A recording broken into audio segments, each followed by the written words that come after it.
Sorry. Recap of last time. We Yes. started last time on a magical pool of water on the side of a mountain, over the mines. We knew this was a portal into the Feywild, and Pick in particular wanted to go in, as well as I think Rita and Roland definitely wanted to go in. Um, as we were kind of walking up to the portal, we had some conversations, just talking a little about the Meanlocks and also the Gloomwalkers. Kind of speculate if they might be related. The Gloomwalkers felt more necromantic, and the Meanlocks felt more fey, I guess. It's just different. So probably not, but maybe. But we did remember a few things. Someone saying, I think while Cromwell was captured, he overheard some of these things. But things are moving. The Undying King is awaiting our offer, and collection is progressing in all areas. Starting a war is as easy as starting a fire.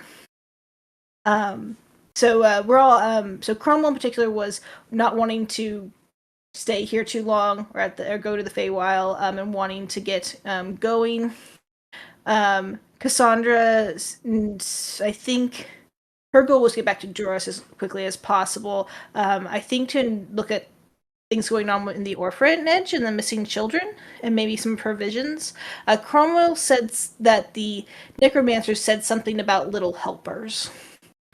And also that there's probably bad people in Waterdeep as well, and just a note that Cassandra is from there. We put the black mushroom in a sack of dirt. That was a good thing. Let's see. So Rita and Pig talk a bit about the portal. Apparently there's a chance that the portal could disappear at any time. But after we catch up, Rita immediately jumps in. The water was perfect skin temperature, not cool or warm, just stable. Beautiful and clear, and there were golden fish swimming just out of view. Rhea saw a floating island at the bottom of a lake with fish circling beyond. Eventually, we decided Cromwell would stay with the stuff. Everyone else, jumped in. Basically, when we stopped swimming, we would naturally float towards the island. Tarvik got there first. We come out and the golden... Yeah, he wasn't even trying. We come out and the golden fish are swimming above the island in vibrant colors. There's crisp and sweet air. And it's a fairyland, and you wouldn't believe it. The goldfish are actually made of gold. Cassandra and Rita make religion checks. There's reverberations from the guitar from Pick, and heavy black raven feathers cascade from the strings, and Pick is gone. Cassandra feels the Raven Queen's strength wane, then it strengthens for a moment, then fades again. Cassandra hears her voice say, "Stay on task," and while in the Feywild had a minus to her constitution, and Pick saying, "I'm doing what I can," and Rita had a plus on charisma. Roland's enraptured by the colors, the breathe in the air, and am taken back to a memory of a forest of deep purple, with the same feeling. Exit the forest, an open field in the clearing, and walk towards the goat man with a big smile. I run up to his open arms, and he twirls me around. And looking across, I see my parents, my mother next to an easel, frowning, and my father holding her in a protective and consoling stance. The goat man frowns, but then smiles and grins at my father. I get the impression that the goat man is very happy to see me, and the happiness is layered with a possibly possessiveness, but possibly not. We definitely had a connection, and my parents didn't approve. And Roland just thought the goat man was fun and with joy. Rita reached out. Sorry, I'm just reading my notes at this point. Rita reached out to Pick, but he didn't answer. So it seems like when we came into the Feywild, he was moved far away. Something about being caught. There's one feather in Rita's hair. And Pick said he feels like he's far, far away. I speak to Woolululu for just a moment. He implies that I'm not humanoid, which I don't know how I feel about, and that my friends are not welcome here. So we all decide to go back. Rita jumps in. Roland takes a giant purple lily pad, proof of our visit, and Cassandra and Tarvik decide to take the fish. Trevor gets a fish, Cassandra gets one too, and we come back. That's why we all come back. Tarvik remembers this experience and now believes that he never doubted the Feywild existed. Cassandra neither remembers the Feywild nor believes in it. Rita remembers her trip to the Feywild, but still is affected by the magic that doesn't allow her to believe it's real. That's like so much fun. But Tarvik tells Cassandra that he caught and Roland was unaffected and always in this like weird state. So but at least Tarvik's there with me and he gets to have the joy of people not believing him. Kind of. Tarvik tells Cassandra that he caught both the fish. They're golden balloon fish. We tricked down, which I think we named. I think that was I'm not sure who in the group named them, but we came up with that. We trick back down through Vermain, and then back down to Marin. Vermain was quiet. It's still dark, but we head back. It's just early. We go talk to Lucas real quick. He pulls out a coin purse and puts 12 silver on the table. Rhea doesn't take the silver, but Cassandra and Tarvik do. We go get the horses. They're Heliostix, Spot, and Dot. Helionix, Spot, and Dot. Can't talk. I wrote down parentheses hot chick dragonborn and another dude. I'm assuming that's whenever we spoke to the people at the horse place and they confirmed that the other group got there first and took the horses. That was fun. But basically we started writing out. Tarvik was in the front. Then Roland, then Rita, and Cassandra, both on Nyx, and then Cromwell in the rear. Soon we get to a tree line in the forest, and we hear a distressed animal. Sounds a little like an owlbear. And Rita sees glimmers near the owlbear. And we go into combat, and I wrote down some notes on the combat that looking them in the eye is bad. Their resistance to fire, cold, and non-magical damage. Standing near them can be bad, and they are immune to lightning damage. Let's see. They take some damage from the Gem of Brightness, I wrote down. We are mid-combat, top of the round. Tarvik is about to go down, and we ended the session there. That is my notes. Yes. Anybody have anything to add? Cassandra did have that guy's wife's necklace and chose not to tell him about it or give it to him. Ooh, I didn't catch that. Oh, that's right. Oh my god. Didn't happen, obviously. No one knows, but except for Cassandra. Right. Oh my god. She knows. It was a conscious thing for her. Okie dokie. Last call for anything to add here. Okay, so we can go into today's session. So, make sure the sound is on. So you guys were right in the middle of combat where we left things off.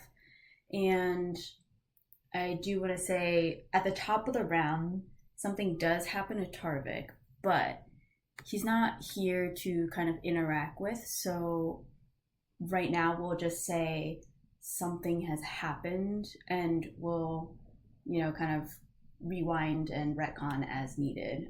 It may or may not change some things in terms of combat, but if it does, we'll deal with it when we get there. So, Cassandra.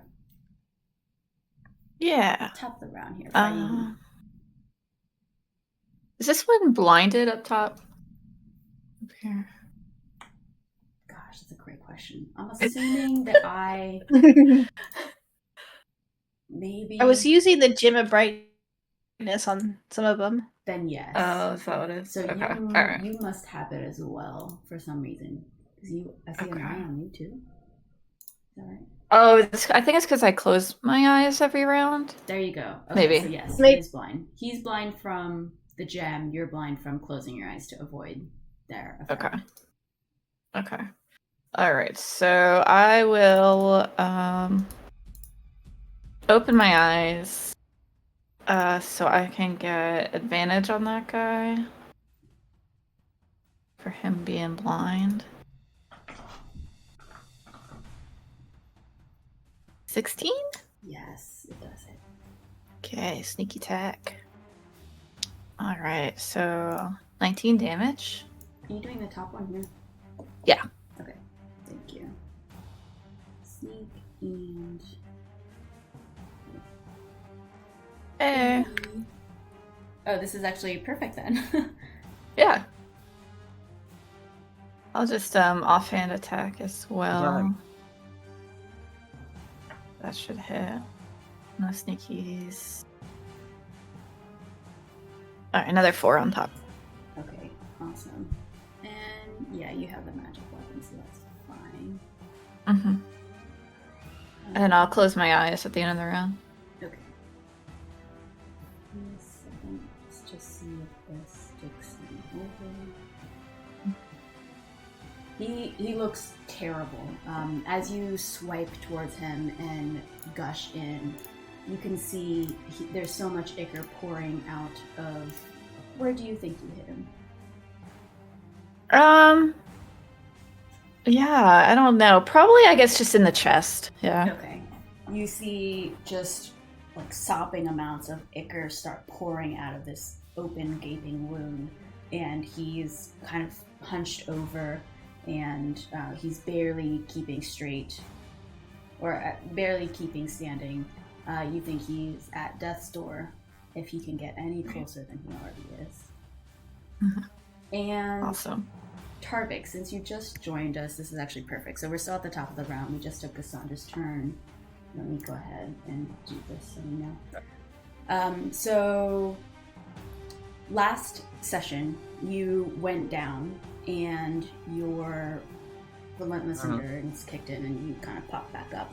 And so at the top of the round, you don't recognize where you are. You're not in this battle at all. Okay. All of a sudden, within an instant, when you went unconscious, you kind of open your eyes and you find yourself in a flat, desert-like landscape where it is gray scale in color and tone.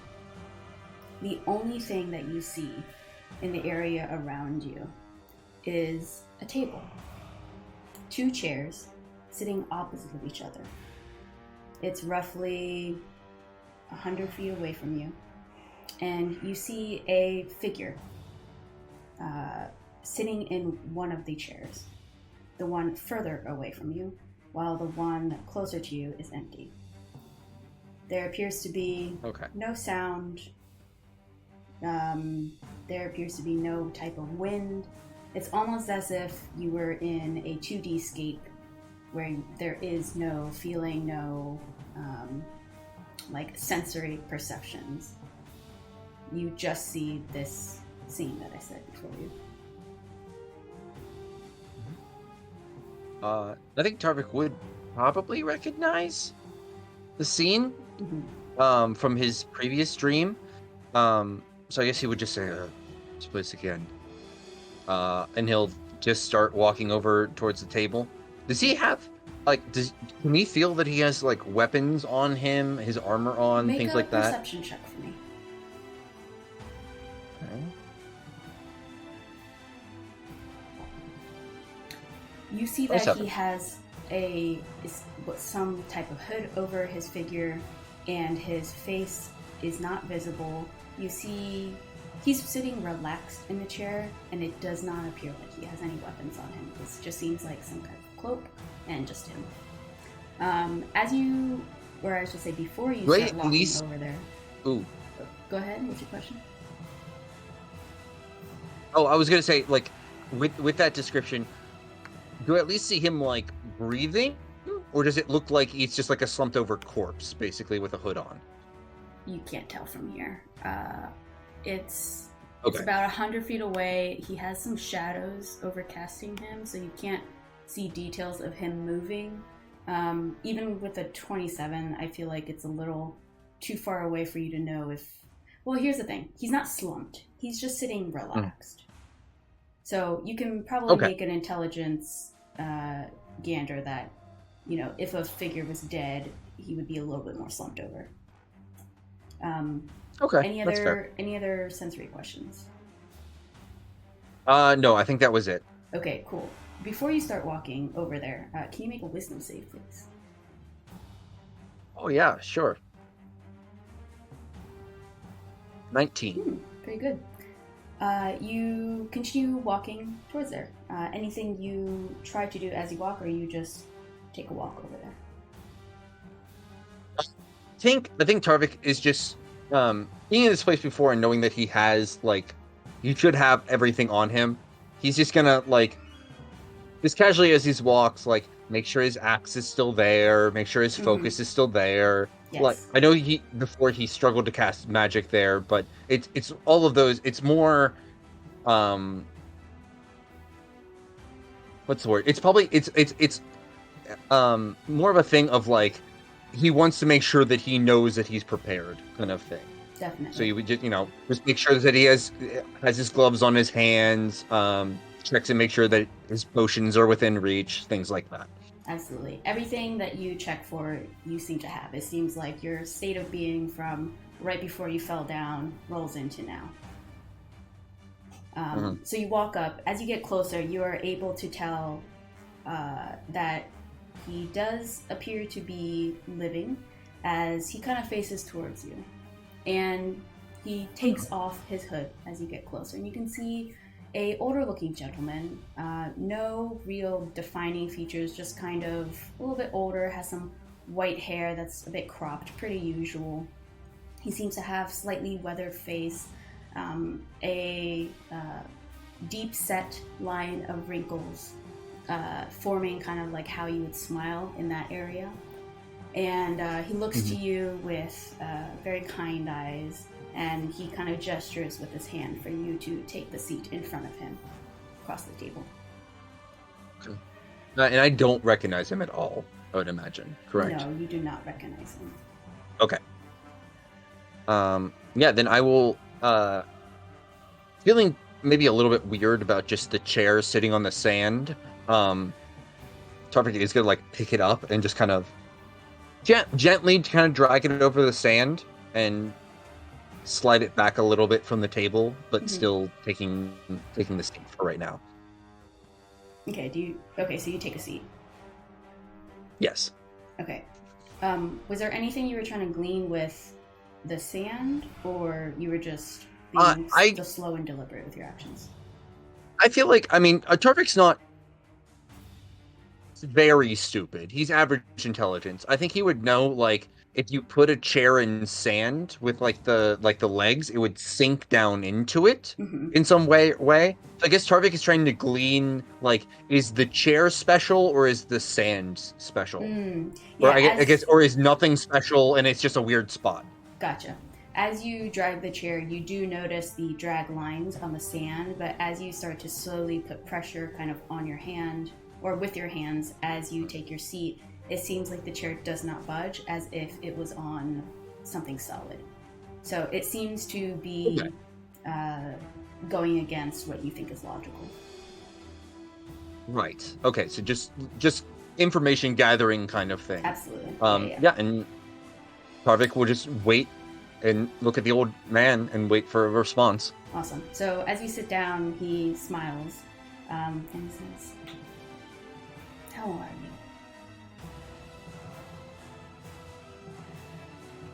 I don't think I'm dead, so there's that, I suppose. No. I don't think you're dead as well. That would make me dead. He kind of chuckles. You can see his like eye wrinkles kind of wrinkle together as he smiles. Well, Tarvik, how are you feeling about life?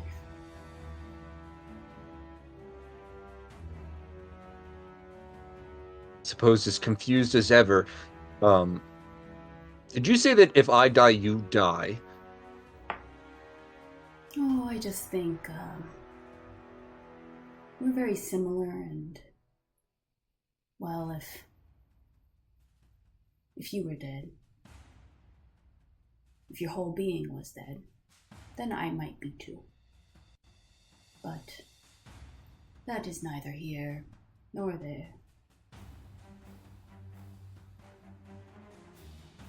In terms of your life, Okay. Tarvik, Well, I suppose if we're going to get deep with a man whose name I don't know, I suppose it hasn't been the best few decades. why? Oh. Many issues, I suppose. In some ways, you could say that it's more my fault than it is others. Life, bound to happen. Sadness is bound to happen. But my actions have, and my response to actions, I should say, haven't exactly made it much better.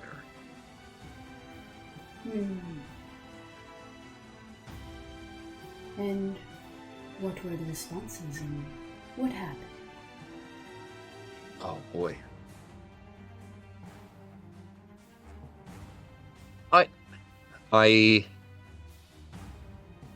I chose not to move on. I feel that there are many in the world that probably experience similar sort of things. They allow themselves to grieve over those things. They take it in. They accept that it has happened, and they move on with their lives. But I unfortunately have just enough magic and power, I suppose, and maybe stupidity that I chose not to move on. And when you say grieving, I assume it is loss we were talking about. In both the physical sense, in the losing of something, and the, I guess, more dark sense of loss of life. Yes.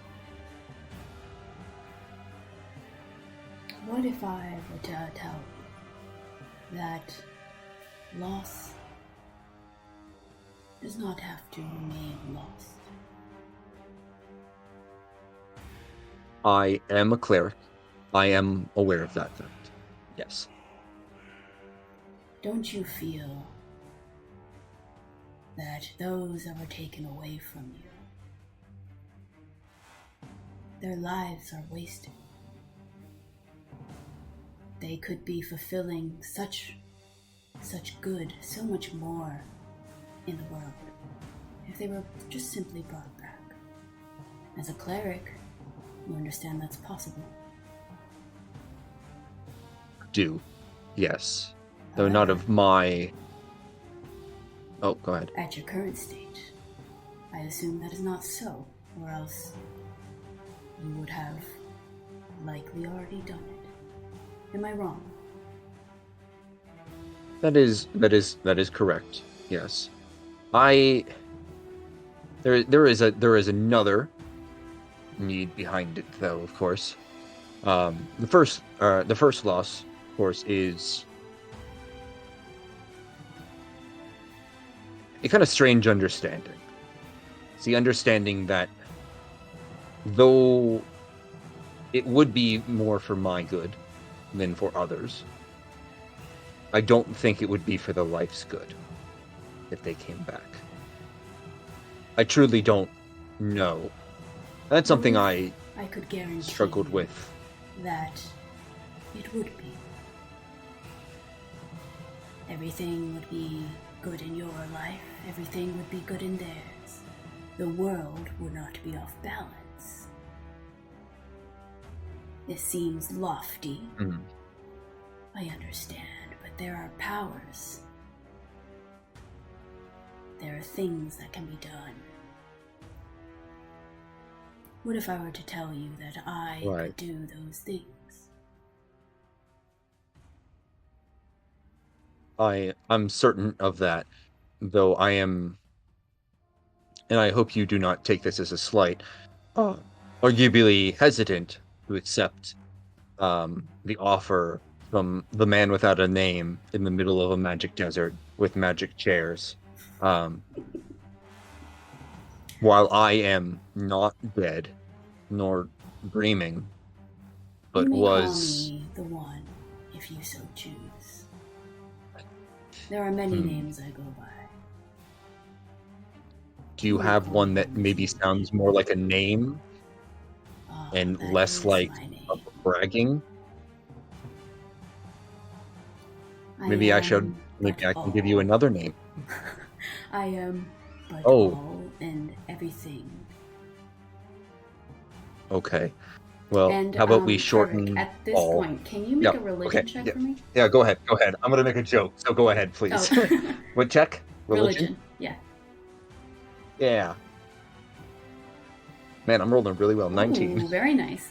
As he says, I am the One, you hear a rumbling in the clouds behind you. You see there seems to be storm clouds approaching your area. You see the old man look behind you towards the clouds with a bit of a grimace and a bit of disgust. It seems our time Well, is perhaps being... oh, it's coming to an end? Well, Not then unless you choose to end. Would you like for us to continue? In this moment, Continue the I will say possibilities. I will think on it. I think this is not the moment for rash decisions. Al, let's call you Wait, what'd you say? Al. Wow. A-L. Short for but all. Shortened to Al. Ow. Cool. Yep. I suppose I will consider it as an option, but unless this has a strict deadline in this moment, I would like not even to discuss with others, but to let it brew within myself. Well, if you ever want to think of the possibilities that can be done in your world, in our world.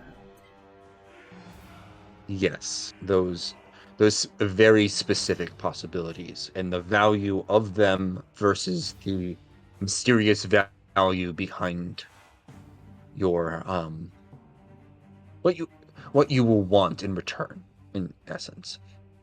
Oh, nothing in return. But That can I insight check that? absolutely. Yeah, I'm gonna use inspiration on that one too, because I feel like this is a good one to know. Ooh, 27. Yes. Oh yeah, absolute lie. Absolute lie. Mm-hmm. But he says, nothing in return, but simply think of the possibilities that can be done with extreme power. And you can think about those possibilities, holding the eye.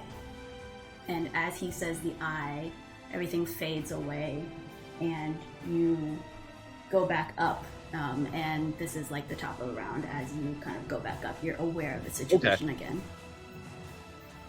Great. Can I don't know if you want to use this insight or you want me to do a different one. When I didn't agree to it right away,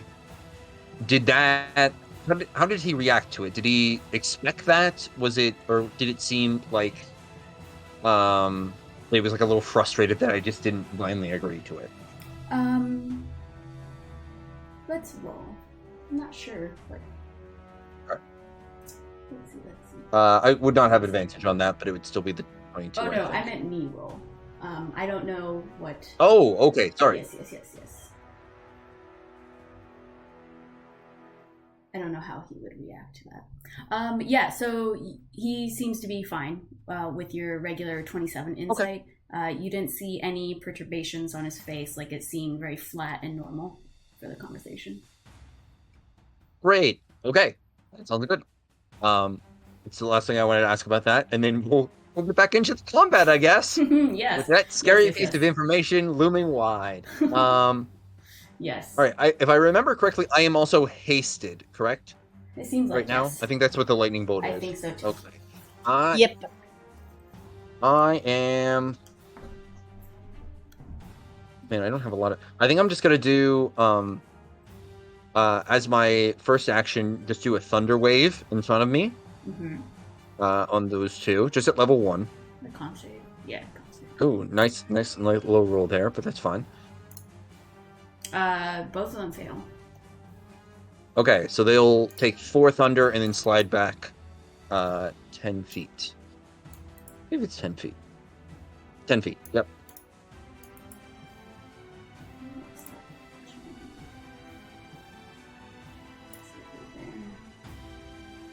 That works. Fourth on the reason. Thank you. Mm-hmm. And then I'm just gonna take 2 steps up to this one. Actually, you know what? That was a spell. So I can't cast another one. I'm gonna use a bonus action to drink a healing potion. Which I think I have. Be great if I had one right now. If not, that's fine too.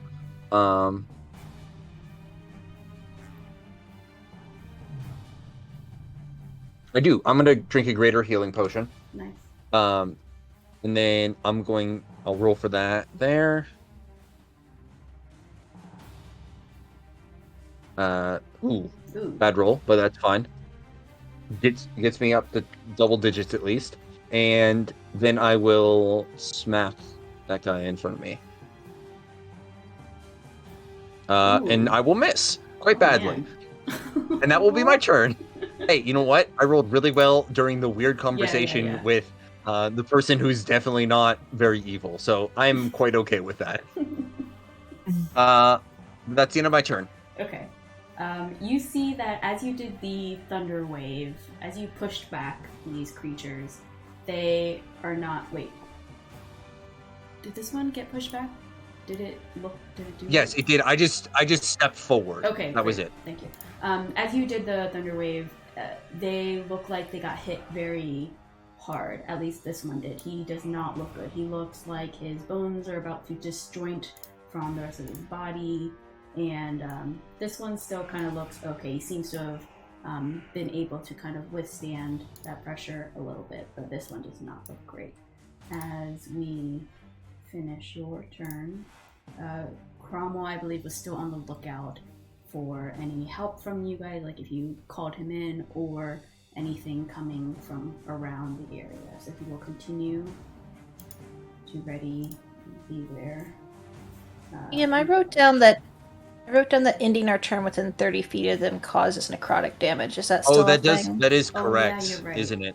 Oh yeah, I was terrible. So at I that would have before, and I I'm would still take terrible. Yes. Oh, I Not forgot that I to- wanted to Five- happen. I'm no, sorry. thank you very much. 5 necrotic damage. Okay, So that's gonna be I'll take that. yes. It's not 5 per each one that you're close to. It's just 5. No, it's 5 for each. So Okay, am I Cassandra, close enough yours to would any be of the as other well. one? Okay. Yeah, 30 feet. Oh, within 30 feet? Yeah. Oh, so is it just 1 per, or is it, or do I go down No, because I'm it's- within 30 feet of? I guess I'm with You're 30. I would only do 30 another feet. 5. So, okay. Yeah. Okay, so I'm down to there. Okay. Yeah, so for Cassandra it's 2, and for you right now it's 2 total. It's 2. Yeah. Okay. Sounds good. Thank you both. Yes, Rita. Okay. I'm going to draw a cone that I'm pretty sure does not include Tarvik. Though I could be wrong about that. That? No, it Um, does not include Tarvik, I would say. So I'm going to run right up here. I'm still concentrating on Expeditious Retreat, so I can move and dash 45 feet right in front of Roland, and then do my Cone of Face Melting right at these two. Nice. So they need to make Wisdom saving throws. And I will put up, 16. I think 16 is the DC, so one of them gets half damage. Okay, your choice. We'll go with bottom guy gets half damage because I want to make sure that the top guy dies because he's close. So let me find my. Gosh, how did I not be ready for this? Kona face melting. Here we go. Cool. Okay, so 5. Okay. Da-da. What is your flair to this for this one up here? Oh gosh, I feel like okay.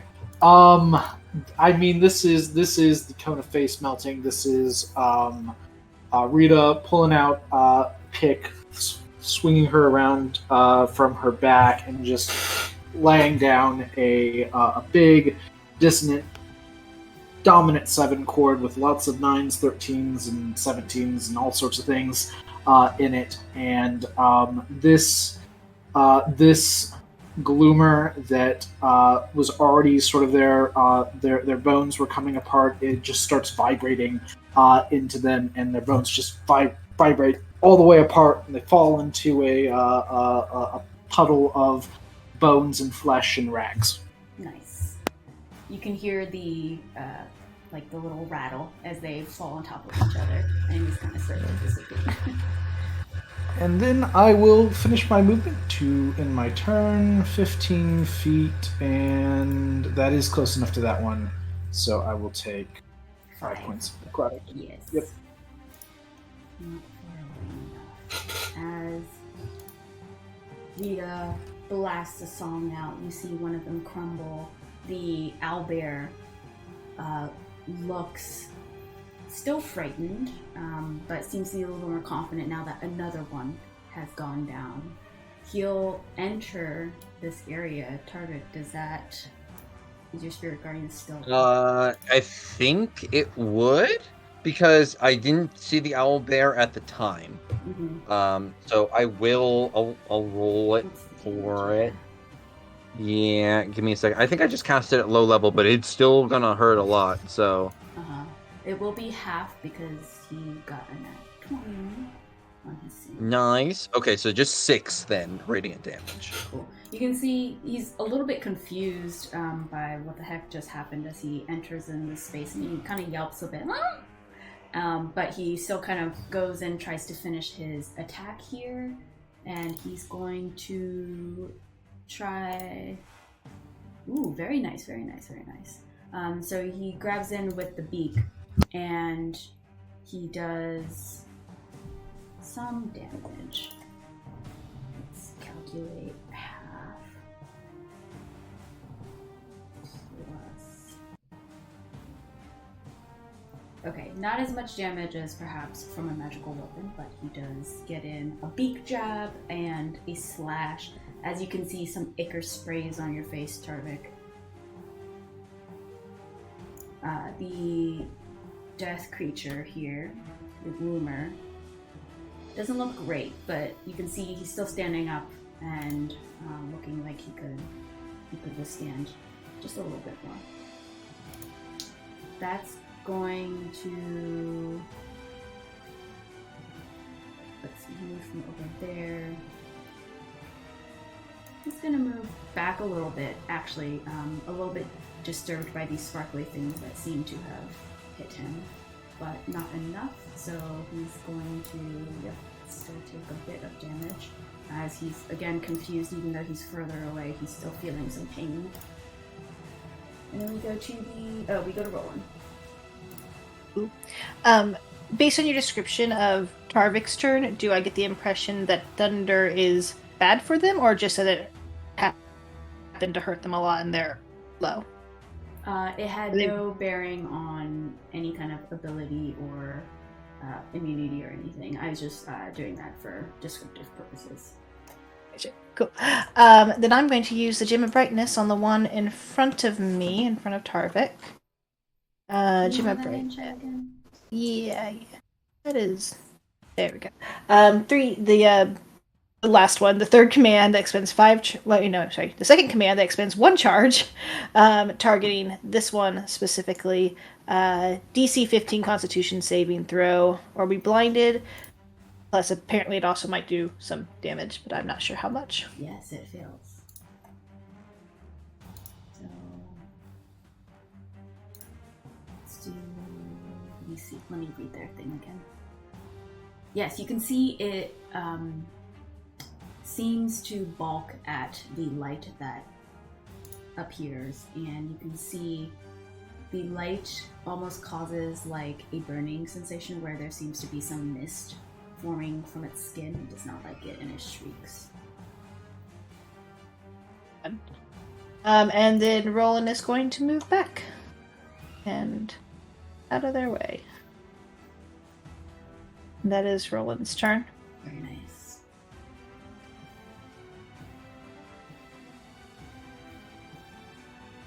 Okay. These guys. Yeah, go ahead. You want to give that one a saving throw? Yes. And I think I just rolled the damage. I don't know if you just want to reuse that 13 or not. That's 20. Yeah, we can just reuse it. So Okay. I think it's just gonna be 6 Okay. then. So 6. It would be 6 radiant damage. Yes. To it. Cool. You can see with this, it is very close to death's door, as it is not feeling good. It is barely keeping itself up. However, as it tries to keep itself up, it's going to do its gaze to you, Tarvik, as you stand in front of it. Can you make a Constitution saving throw, please? Yeah. 11. I don't feel like that's success. You have a good gut feeling there. You're going to take... Yeah, you're going to take the full damage, so that's going to be 22 points of necrotic. I'm down. I'm Okay. down. That's just easy. All of you guys see Tarvik go down, and you're used to him sometimes popping back up. But he did that once, and he seems to not be doing that again. As this creature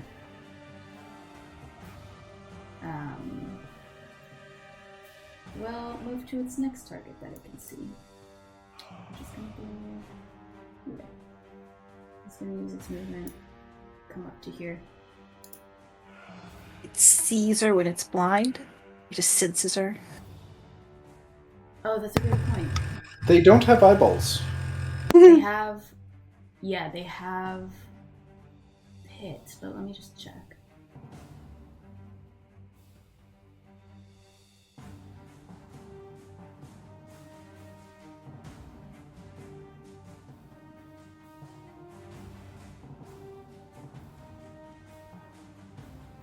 Let me look at the image for this.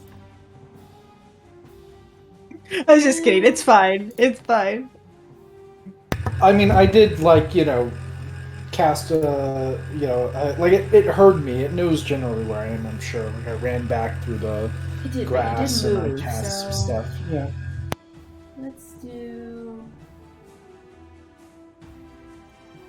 No, that is absolutely a great call. I'll roll that. No, he is definitely blind. With the photo, it doesn't look like he has eyes, but from everything I'm reading in it, I feel like it should have eyes, or at least it should operate like eyes.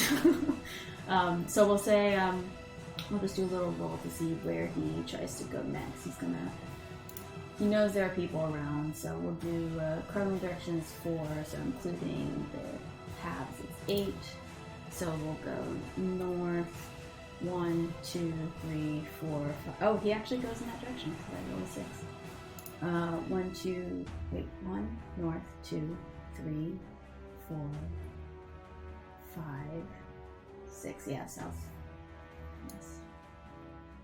But he's not going to go far. He's going to stumble along. He's just kind of going here.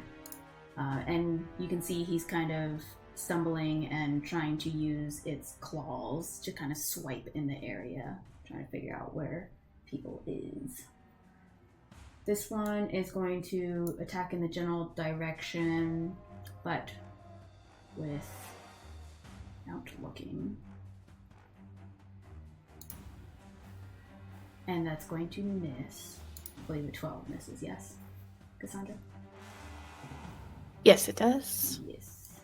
This one is going to try as well. Oh. Yeah, 19 I think will hit you. So Yep. you're going to take 1 bludgeoning and 9 necrotic as Okay. one of the fists just gouges your neck. And you have like a long scrape Ouchie. against your neck. Yeah. It's not gonna move. It seems like it's happy where it is.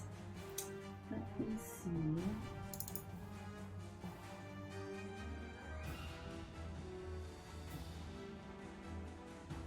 Yep. All right, Cassandra. Okay. Bonus action, disengage. How far can I get?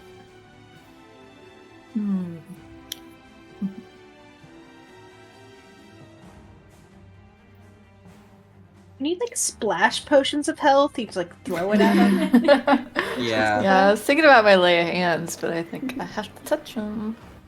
I also remember I stabilize automatically at the start of my turn. That's true. Okay. You So have seen unless him someone's get actively up there. attacking me, Okay. Can you take Alright. damage from being in 30 feet with the gloomer though? Like he's gonna keep that's dying. a great question. But that's gonna be a Mm. DM question as opposed to a me question. There. I mean, you're obviously not looking at it, so This one actually you don't have to. I don't be know, looking but at I don't know if it's a look. Yeah, I don't Yeah, know if this it's a one's look not. or is it like a. Okay, This so one, then let I me guess see it. well, this is a weird. It's a weird thing where I will then be damaged. Roll 1. As long as I don't roll a natural 1, I won't die. Yeah. And then I stabilize, Yeah. which means I Wait, go back up to 0 on everything. So Yeah. as long as I don't Wait. roll a natural 1, I am fine. So just like unstabilize and then restabilize Yeah, every it turn. just puts him at risk. Yeah, at greater essentially. risk. Yeah, and then he'll be back to 0.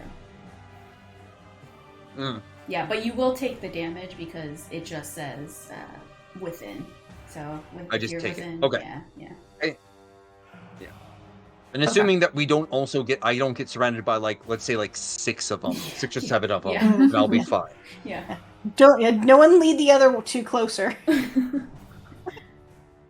All right. Cancel my bonus action disengage. I'll start with. I'm gonna do my main hand on this guy and my offhand on the really weak guy. Hopefully that works. We'll see. Okay. 13. No, unfortunately. All right. Trying the offhand on the blinded guy, which I should have advantage on. Okay. Yes. And I may as well add the sneak attack because he's blind. So 11. Very nice. What is your flair for this? I think I'll.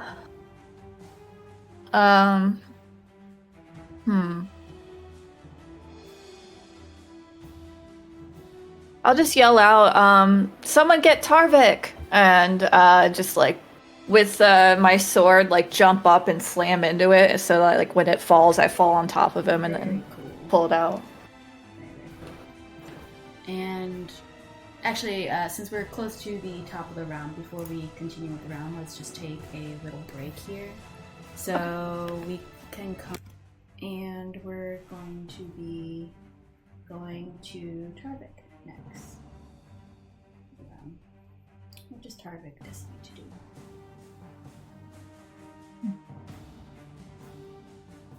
Stabilize? You think he just stabilizes, right? Oh, that's true. He doesn't have anything. yeah, choice. So he's going to stabilize, and at the end of his turn, he's still within.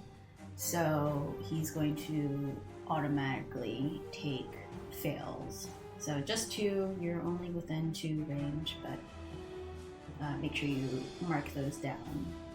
And Cromwell will continue to be over there doing what he's doing. Rita, you heard Cassandra yell. What do you do? I Sorry, am was going. going to bite. You're fine. I think we covered your round. Do I Yeah. Do I need to make a death save on my turn, or does it stabilize before my turn? Do you know? Oh, that's a good point. I don't know what Can you post the the reasonableness the of necklace? What actions. does the necklace say in terms of when it happens? Yeah. You know, I think he stabilizes, and then he takes damage, which pushes him back into less than 0, and then he takes 1 more damage, which gives him 1 failed death save, because it's not like a melee attack. But it's 2 'cause Right. there's 2 of them. That's why I'm. Right? Are there Right, two of them? yeah, but one of them doesn't give him a death save Oh because wait, he's wait. There's only stabilized. one of them. The other one died. Never mind. Yeah, so okay, so then he Yeah, doesn't take it would any. be He one doesn't death take save. any because he's no, like you're stable. He's just- You're not making death saves. Well, no, he takes So Maybe I'm wrong. damage Maybe I'm at wrong. the end of his turn. Maybe I'm wrong. So the 5 that gets damaged, or the 5 that gets Hang on. dealt, is when a creature ends its turn. So after he's stabilized, then he takes the 1 damage, or the 1 death fail. Because you do your death saves So I before can't. you stabilize, and then after you stabilize, your turn ends. You're still within the 30 feet, so you take 1. So I don't know if this helps. This is just the wording. Exact wording from the Roll20. I just can't post it for whatever reason.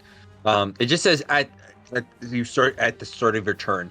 Both technically happen at the start of your turn, so it's up to you whether I need to make 1 save and then I immediately stabilize and then I immediately lose 1 death saving throw because of the damage, or I don't need to roll at all. I stabilize and then I take 1 damage and I unstabilize for 1 failed death saving throw. Yeah, I'll roll in your favor where you do the death save before the pendant goes into effect, because that way, always at the start of your turn, the pendant is stabilizing you. And then Okay. only after that will you have 1 failed death save, because you end your turn Right. within 30 feet. So each turn, if he rolls a nat 1, he could actually die, because he'll always start with 1 fail, and he'll have to roll, and then he'll stabilize. Mhm. Yeah. Okay. Yeah. It works out the I same believe either that way, is but yeah. fair. Oh, it's the same. Yeah, I think it's fair because Mhm. otherwise the pendant just gets really powerful unless you are literally just like trying to kill me. So I'm gonna make this save, great, and then I go down to 1 failed death saving throw at the end of my turn for them. Yes. Sorry Wait, for it's the confusion It's the same there. either way, right? Yeah, it's the same either way. Okay. If If he stabilizes yes, and then on the rolls next and then turn, takes no. damage. Well, you're always going to have to do those 3 things: stabilize, roll once, and then take damage. It doesn't matter what Right. order. I Well, thought no, 1 because was if I better. stable, Never mind. yeah. Well, if I stabilize, then I don't have to roll necessarily because I'm stabilized. I can't take failures anymore. And then I end my turn. Ending my turn means that I take the damage, which gives me 1 failure. But So So this they first both have round it matters. advantages. The first round it matters, but after this it won't. After this, yeah, it wouldn't matter. Yeah. Okay, so let's do No, the version. okay, never mind. All right, it's Let's too do the bogged version. down. where It's very Tarvik's saying- confusing. It makes sense. So Tarvik's version, you're saying the necklace will stabilize you at the very front end of your turn. Then you don't need to make any death saves because you're stabilized. So you will only get 1 death save fail at the end. Let's do that because that's in your favor. So Okay, that's fine. I was going to do the opposite because it wasn't, but I will, whatever is fair to you. yeah, So- no, because the Great. wording is both happen at the start of your turn. So like you said, DM discretion, and my rule of thumb is usually just benefit the player. So Okay. yeah, that will work. So you just have 1 failed death save. Sounds good. All right. Sorry, Rita, go ahead. I'm gonna invalidate that whole conversation. I turn to look at Tarvik and I shout at him, "Rise! Rise!" And I cast Healing Word. Amazing. 6. Great. Then I'm gonna point my cone of face melting to hit just this guy and make him make a wisdom saving throw. Okay. It's 12. Okay, that fails, so he'll take full damage for 9. just go ahead and add some flair to this. Oh boy. Oh wow, look at that.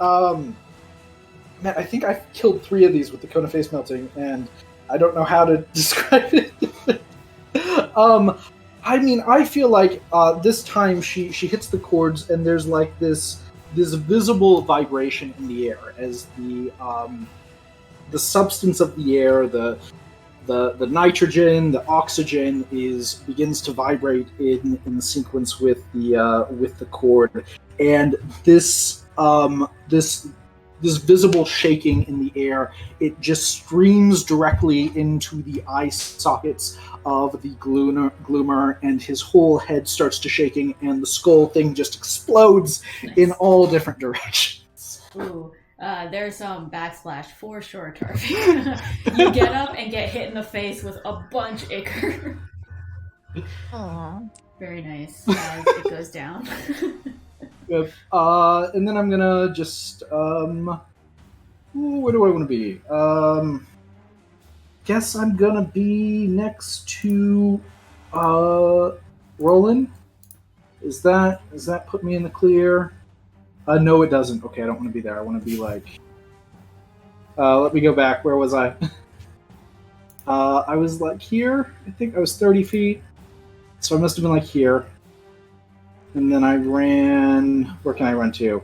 I guess I can run. Oh, no, this isn't right. Okay, I think I can go here and be out of the way, and that's it.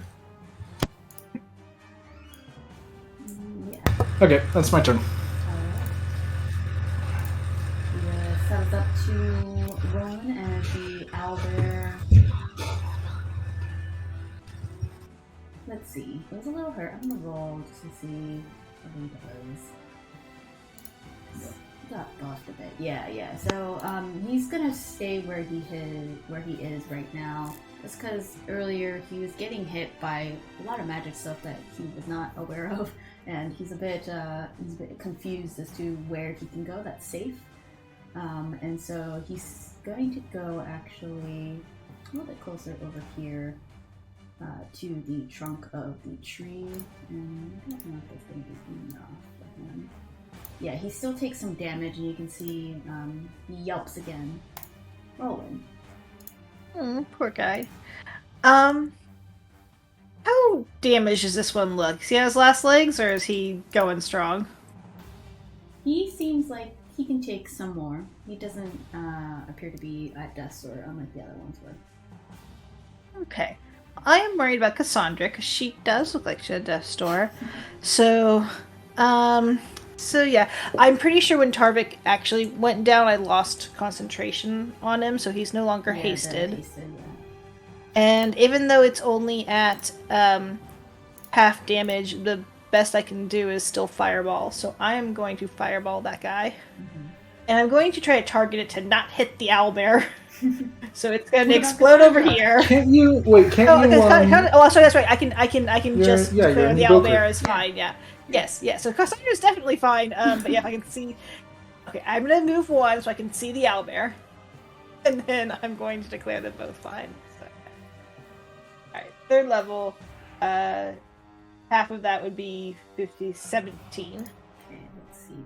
Fire damage. So yeah, so DC 16, otherwise he would only take 8. Yes, he made the save, so gross. Half. That's a little... And half that's again. halved, yeah. 8. So that's very sad. Okay. You can see as the flames lick up around him, and Cassandra, you're kind of also in this visual, but as the flames lick up, you can see him just slowly turn as he tries to address the beam of red light, and then all of a sudden flames that seem to have come from your direction. As he does, Roland, can you make a Constitution saving throw for me, please? Oh. You are going to take a little bit of damage. Ooh, you're going to take 26 points of necrotic damage on a failure here. Ew. As you can see, the gaze just bores into you. And he's going to move this up. So, Cassandra, you can see now the back of the head of the creature as it stares down Roland. All right, I stab it. You My backstab turns it? are very easy. Yes. Very good. Let's see. Did it go? Not yet. Swear, clicking it. Okay. It's Okay. there. 13 13. will not. Okay. Then offhand. Ooh. Oh no. Oh wait, no. I'm lucky. I keep forgetting to use lucky. I can just roll. there you go. Re-roll. That's Whoa! funny. Look at that. Dang. All right. Sneakies. Okay, let's do 17. Very cool. You can see, add some descriptors to this, as it's like a really big blow. Yeah, I think the first one just goes through a cloth, and I kind of like dance around it and then get it directly like in the like right between the eyes, as I kind of like walk around the creature like this way. Mm. Very, very cool. You can still, it's still standing, but it doesn't look great. You definitely Okay, get I a close big my eyes. blow to it. Big blow. As you close your eyes. Do I take damage still? Yes. 5. 5. Okay. Target. I stabilize. Well, You are up. You are You're healed. healed. Oh, did I get healed? Oh man, you- what? Yeah. You dropped haste I'm so sorry. though. I did. Actually, Okay. that should have been a turn before though, so you're probably fine now. With that. Okay. Sorry about that. Yeah, you were apparently healed stepped by away at the wrong instant. 6 points. 6 points. Thank you. Okay. And I'm no longer concentrating. All right. I will stand up, very groggy this time. And how this one looks pretty bad, you said? yeah, it doesn't look good. Not at death's door, but it Okay. doesn't look good. Okay, then I'm just gonna. I don't know if I have enough movement for this.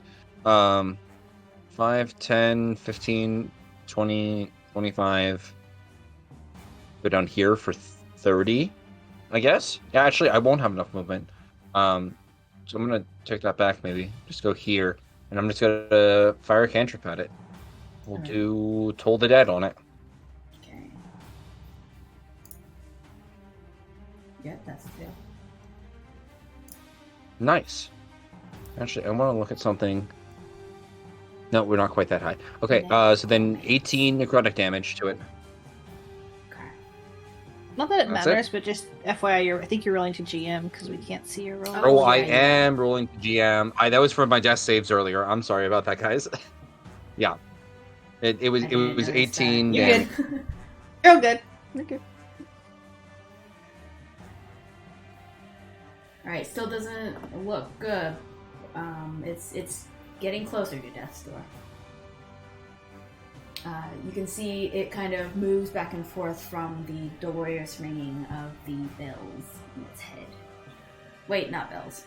Yes, bells. Told it. Yes. Okay. Yeah, fails. Anything else for your turn? That's it. All right. Cromwell will continue his defensive position. Rita. Okay. I'm kind of just run up, all the way up. Oh my gosh, I can actually do this.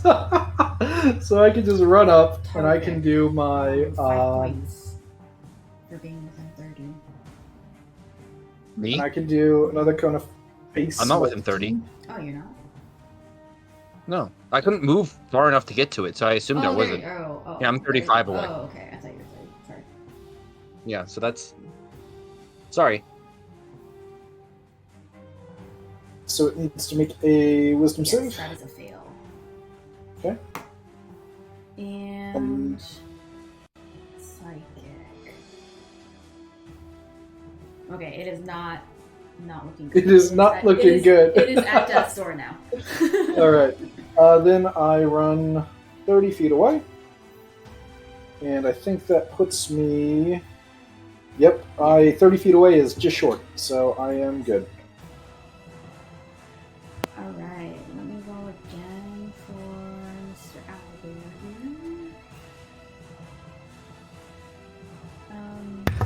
Oh, I think he got an opportunity attack.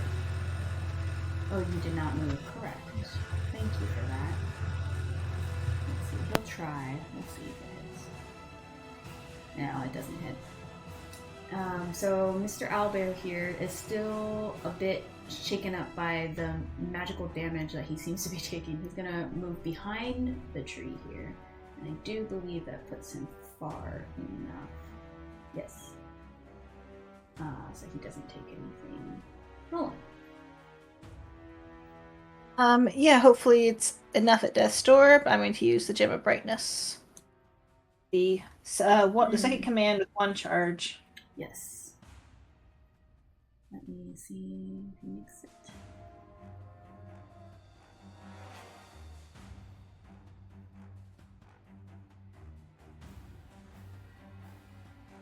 Ooh, so close. So close.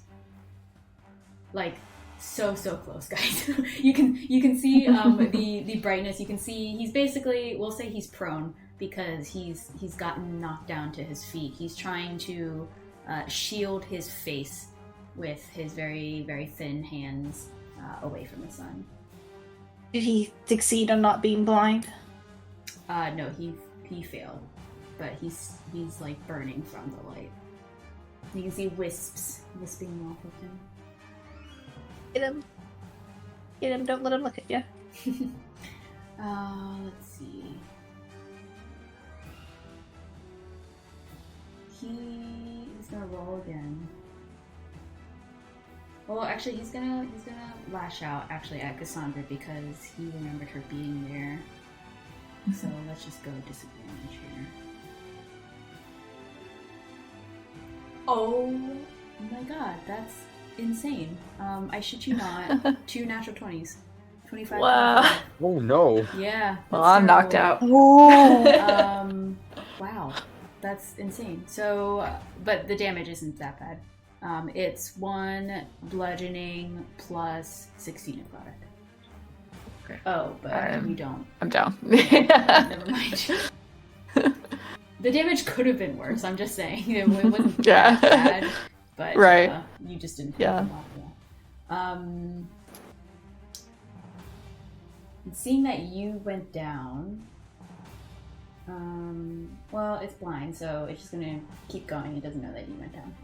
So Cassandra does save, actually. Okay.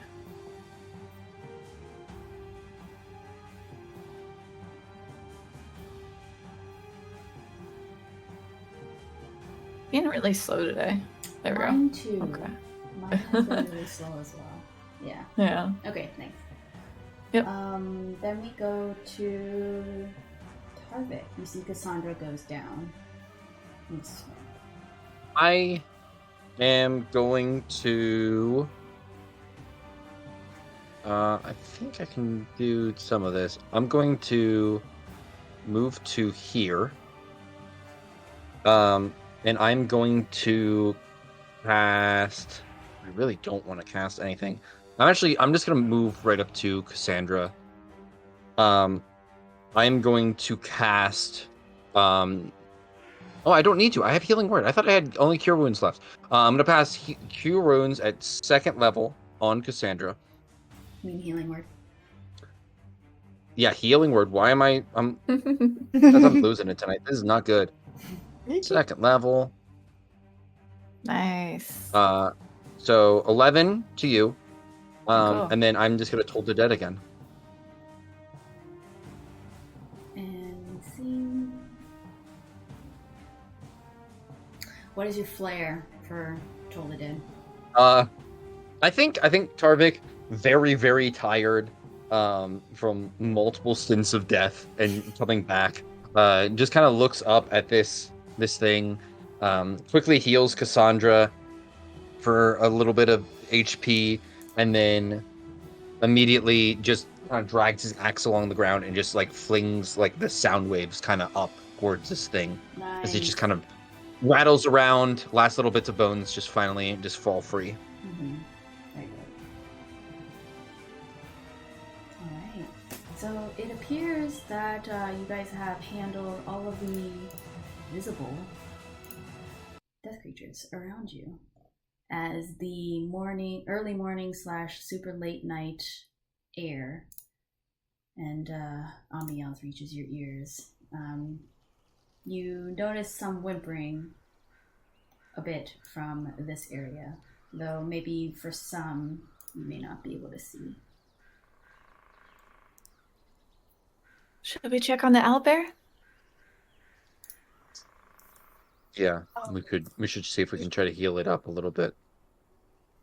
You two look like you're on death's door. Are you sure? I Quite mean, literally. it's all there. I mean, but it's a We saved him baby. before. Okay, we can. I'm all for helping it. Just don't let it attack you. You hear kind of whimpering as it kind of senses, as you guys are talking and getting closer to it, it senses you guys approach. Oh. You see it kind of Anyone growls speak owlbear? a little bit. Speak out. I speak. Oh, go ahead. If you have something. No. If you have something, definitely is better than what I have. So. The only thing I have that might help at all is just if I heal it, maybe it can just sense we're not here to hurt it. I can spend So I'll just 10 minutes to cast Comprehend Languages, which worked on the giant toad, but has not worked on. I don't think it works on normal animals. I think the giant toad was an exception because it was intelligent.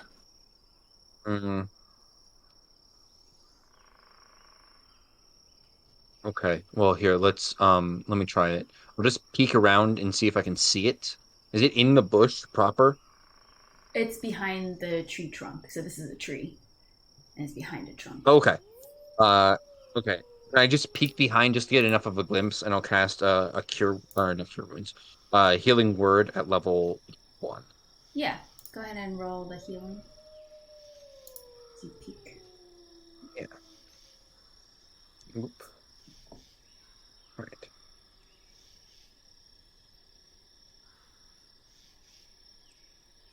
Six. Nice.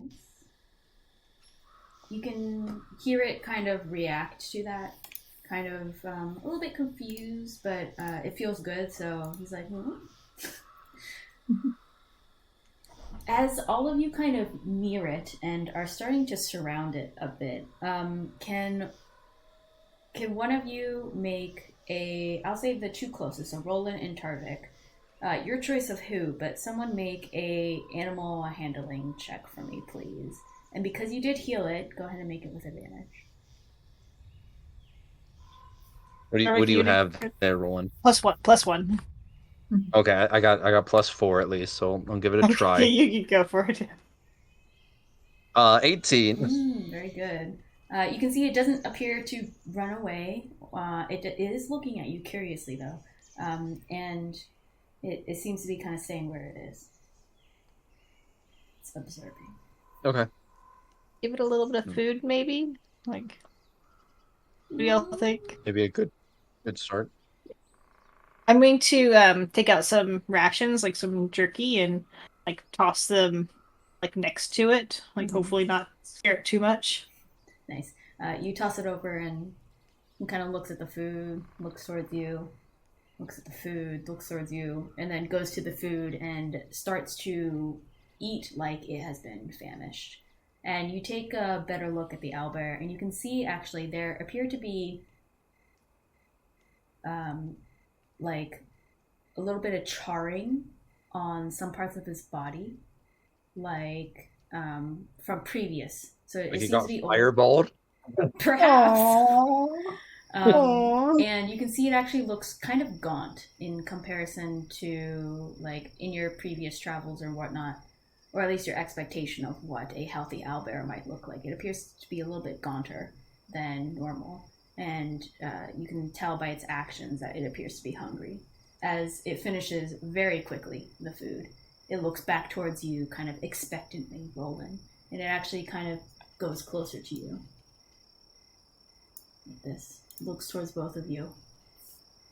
It seems like you have won it over with healing it, saving it, and giving it food. So it seems to think of you guys not as enemies, but actually maybe as allies. Well, that's good. It's nice. Yeah.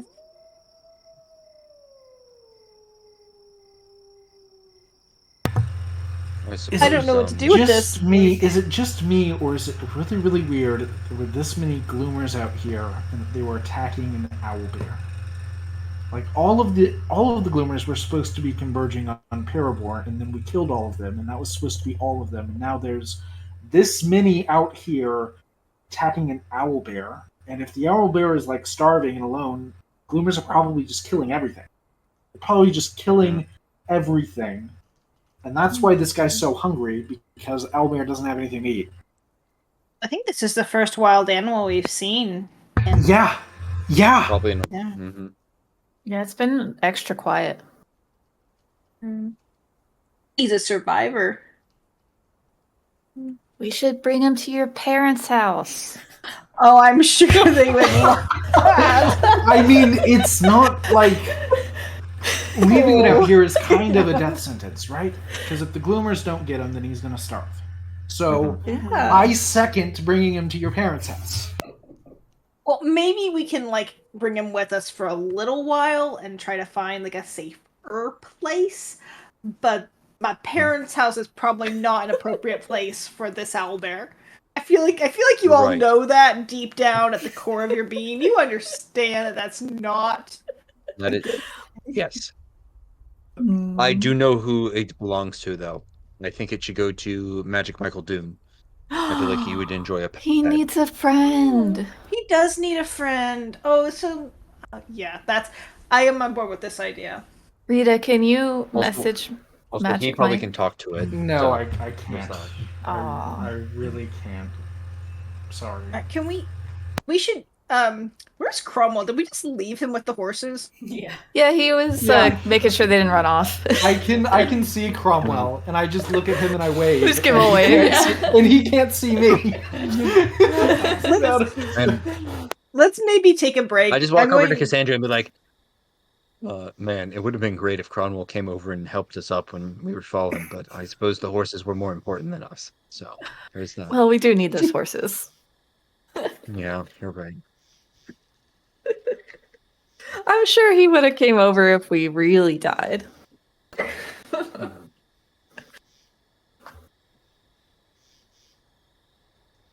on that. Can we note, take a rest before we get back on the horses, though? Yes, I would like a rest. Yes, I would like. I would like Yes. an hour and 10-minute rest. Ooh, a ritual? I'm just gonna try. Do you mind to sit down and just cast comprehend language just to see if it works on the owlbear? Yeah. But let me talk to it at all. Put in Let's chat. comprehend. Any spoken language that I hear. Okay. Do you do that first? Yeah, sure. Yeah. You try to do that, but you kind of get it to make some noises, but you're not able to understand it. It just seems to kind of be making like animal noises towards you. Yeah, no, I think we need to find someone who speaks animal language. Mm-hmm. Well, it's not a beast, right? It's A monstrosity. yeah. I think it's a beast. Pet its head. Does it let it pet its head? You're gonna have to make another animal handling. All right, I'll make another one there. Hey, 19. It won't let you pet its head. You can Nice. see it's a little unsure and it ducks a little bit, but you kind of keep outstretching your hand and you are able to pet it. You can see it kind of ruffles its neck a little bit. It seems to kind of enjoy it. Mhm.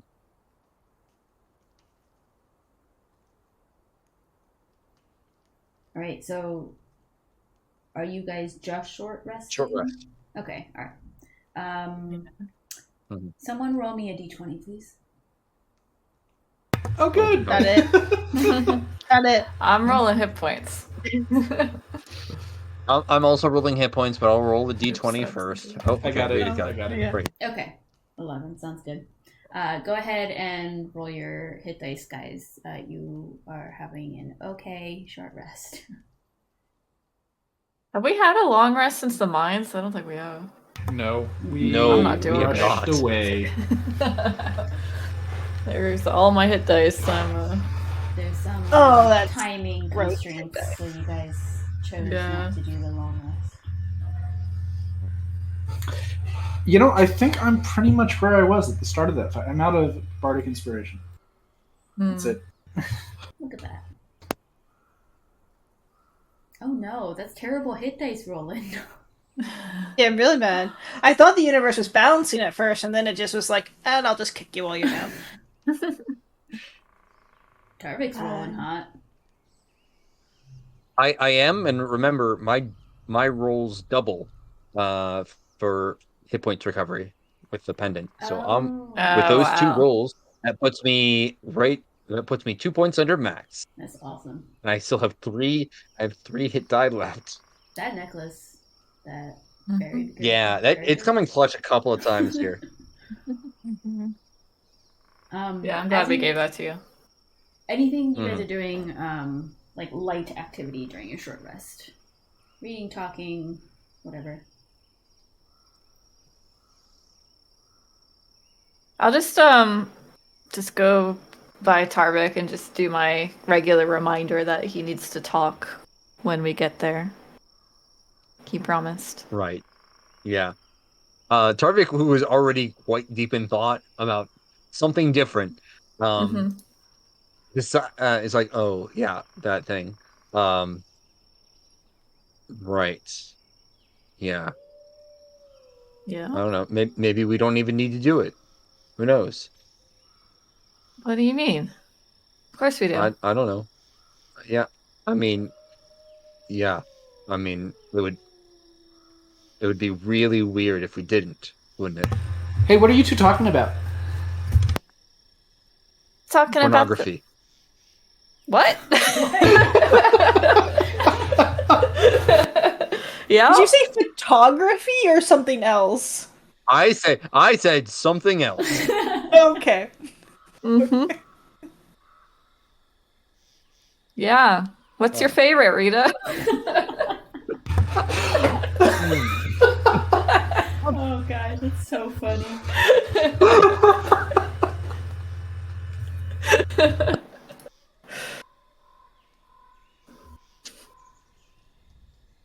Well, Rita? Roland's Yeah. trying hard, but react he's not to this? listening. How did Rita react? Let's do this. Okay. Oh, gosh. Rita just sort of like, it's so hard to choose. There's so many great flavors. I can't. You don't. Can I do a top 10, top 15? Can I just rattle off? I'd rather you Actually- didn't. In fact, just one. I would say actually, Tarvik, make a deception for me actually, as Okay. you say that. That's completely fair. I'm Yeah. not giving a disadvantage, because I feel like that's a very bad thing, and I don't think Tarvik would be reasonably talking about that. 5. All right, so he says that, and I'd say with your guys knowing Tarvik and just the situation, you gather that yeah, he just said that.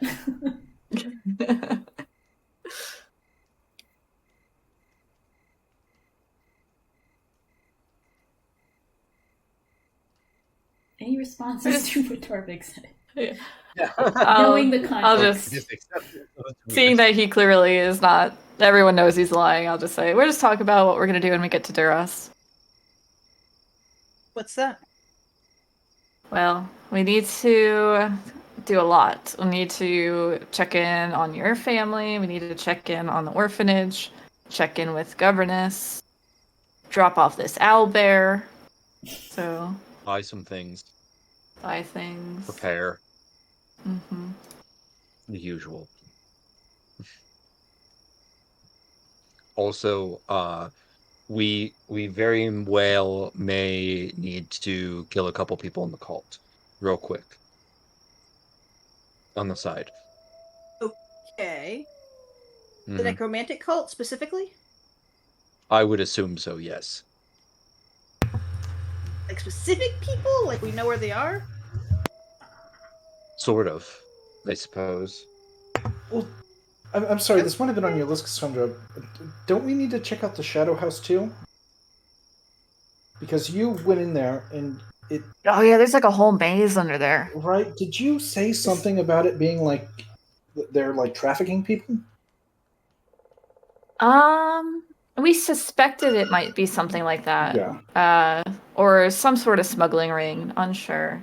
Right. But Well, yeah. I mean, Cromwell made it pretty clear that the Gloomers are people, or hinted at that. Mhm. Yeah. So we should really dig into that. Yeah. Yeah, lots to do when we get there. Okay, so just to Mhm. make sure I have the list, we're going to check on my family. We're going to deliver Mr. Magic and his pets. We're going to kill a couple people in a cult, and then we're going to check out the Shadow House. Was that the whole list? Oh, The also, orphanage. I do need to turn in the bag of head. Oh, the And the bag of heads. We do need heads. to get paid. Mhm. Bag of heads. Should we I point to should we the get these literally heads? several bags of heads that we have. Oh, do we yeah. do we have room? Do we have room for 5 more? Oh boy. Oh, probably. Oh, I feel except like for we the just one that I bought a bunch of exploded. sacks, so they would go to waste if we didn't. Yep. Add 4. I'll say there's enough left of the 5th one. You can like use the Icarus glue. Piece together the brain. The not the brain, but the head. You can have all 5. One just is smashed Right. and exploded a bit. It actually fits in one of the like fuller bags a little bit better because Yeah. of its smashedness. Exactly, it's mushiness, yeah. Are you keeping track of how many heads we have total? Yes, Out of we have a game? lot. Cool. Good. Yes. Good to Oh know. yeah, Okay. out of game. The exact number I can give you guys. Hang on, I actually have to get to my head stash. So I have them all here. Maybe I separated them out. So I had them all. I don't know where they would have gone. Yeah, but yes, I did have them tracked. Oh yeah, here they are. So with these 5, it brings us to 29 Gloomer heads, Hey. and then 3 skeleton wizard heads as well. Yeah, you guys picked up a lot in Paravor. Mhm. Yeah, we have a lot in here.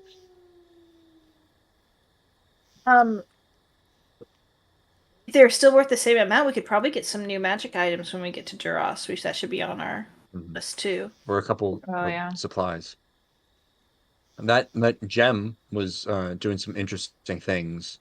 I might have a way of recreating it myself, Mhm. hopefully. That's cool. This Mhm. do you need to look at it or anything? I mean, this is Oh no, it's a spell. okay. It seemed I like need supplies to cast it.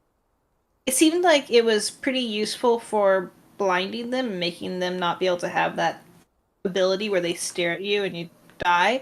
Mhm. But it didn't quite do as much like radiant damage as I don't know, if we had Yeah. more ways to do more radiant damage, it would seem like that'd be a good thing. Mm. Mine would do probably more radiant damage. Unfortunately, it probably wouldn't be as blinding. But it would also have a bigger effect. So in theory, it'd be useful if Duras is still getting hit so hard.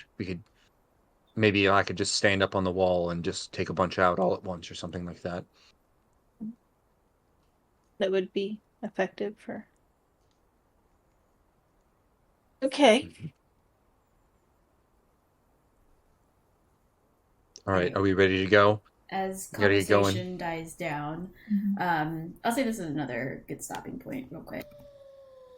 Alright, so as you guys finish your conversations, your short rest is successful, and during the short rest, you can see the owlbear just kind of sits off a bit of a distance away, maybe like 60, 100 feet or so, just kind of like watching you guys from further into the trees as you guys just kind of sit there and talk, and you guys have a successful short rest. What do you do?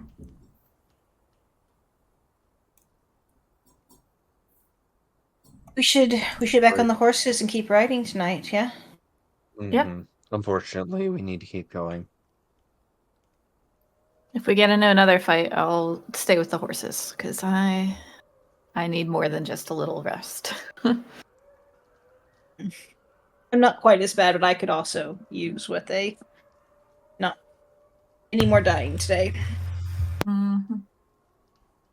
I feel like I can fight 5 gloomers on my own. It'll be fine.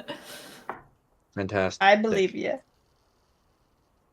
And actually, after this fight, and now that we're kind of early hours, still dark, but in the morning, all of you having skipped a long rest will take 1 exhaustion point.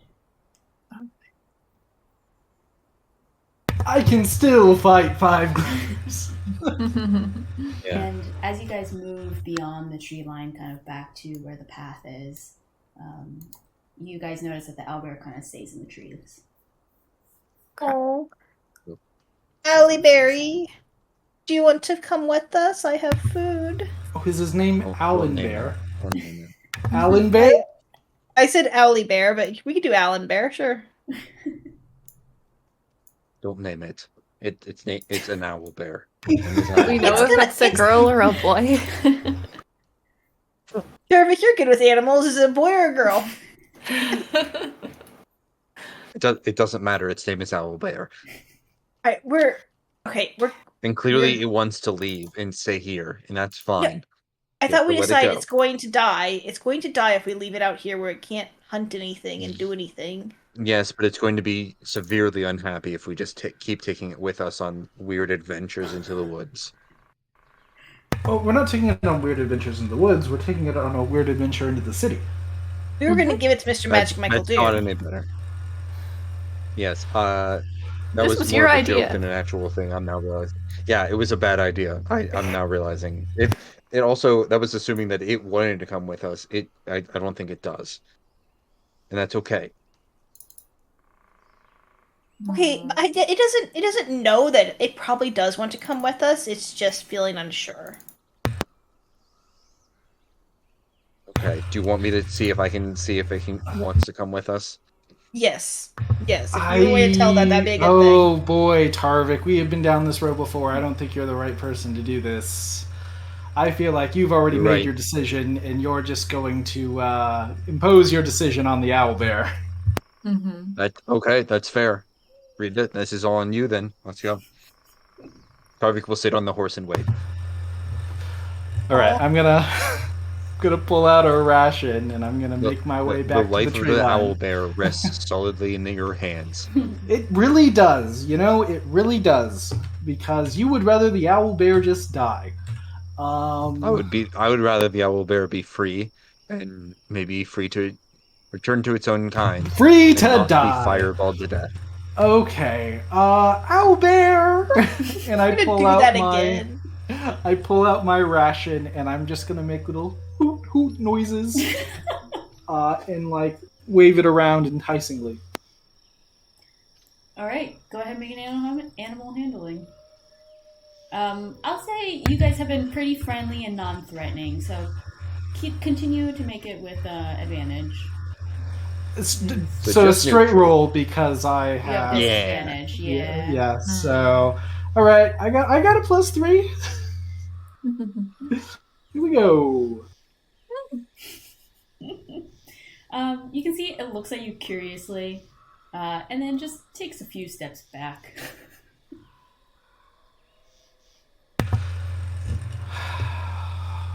All right, Owlbear, and I just like toss the ration kind of like out toward it and start to back up. Hopefully that'll last you, and hopefully you don't run into any more of those gloomers.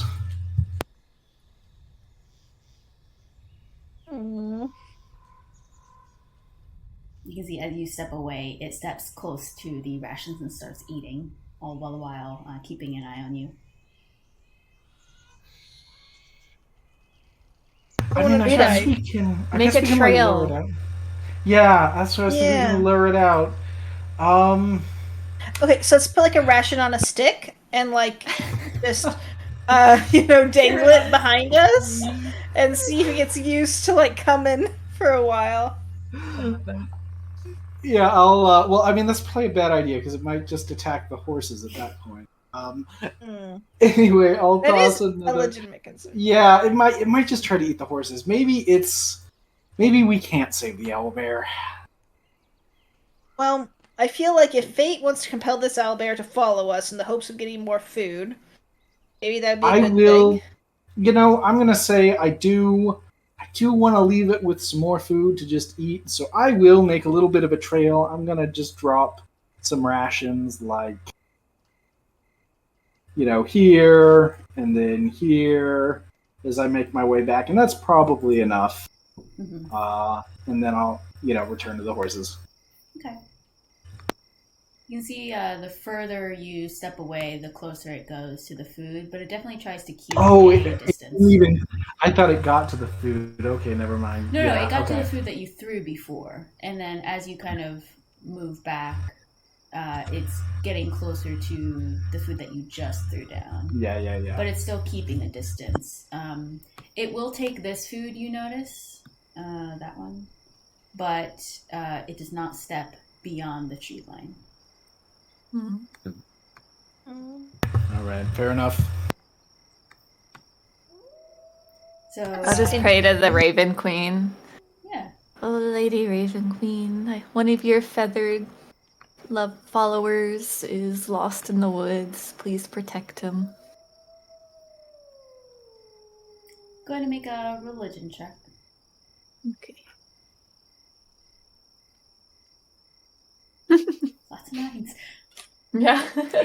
It doesn't seem like you're hearing anything that she has to say, if she's saying anything at all. Okay. But you make your prayer, and you hope in your hearts of hearts.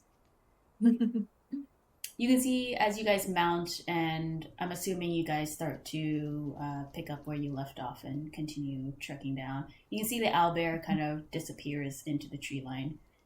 You're not able to see it that well. Rita, though, you have a further distance. You are able to see it kind of at the very edge of where you're able to see. You see a shadow just kind of moving in the trees beyond. It seems to kind of be following you. Oh wow! Okay. It dips in and out from your range. You're not able to definitely see it, but you're seeing a familiar shape, and it seems to have started since you guys started traveling. I think Owlbear is hunting us. It's good, right? Yeah, it's good. It's good. every time. This is what you wanted, Rita. I don't understand. Yep. No, this is what I wanted. I'm happy. I'm a little bit worried that it's going to stay in the woods. This is what happy sounds like to you? Yep. I'm worried about this Owlbear. I am too. I feel like I mean, at least we'll have a little bit of warning if gloomers attack us next time we stop, but it's definitely going to get hurt. It's good though. It's fine. It'll warm up us to us over the next couple days. Let's head to Duras. Yeah, so Rita, it like dips in and out of your vision. So sometimes you lose it, and other times you can see like a shape within your 120, but it goes in and out. You guys mount your horses, and you guys are continuing down your trek to Duras. Any conversation as you guys are moving along, traveling?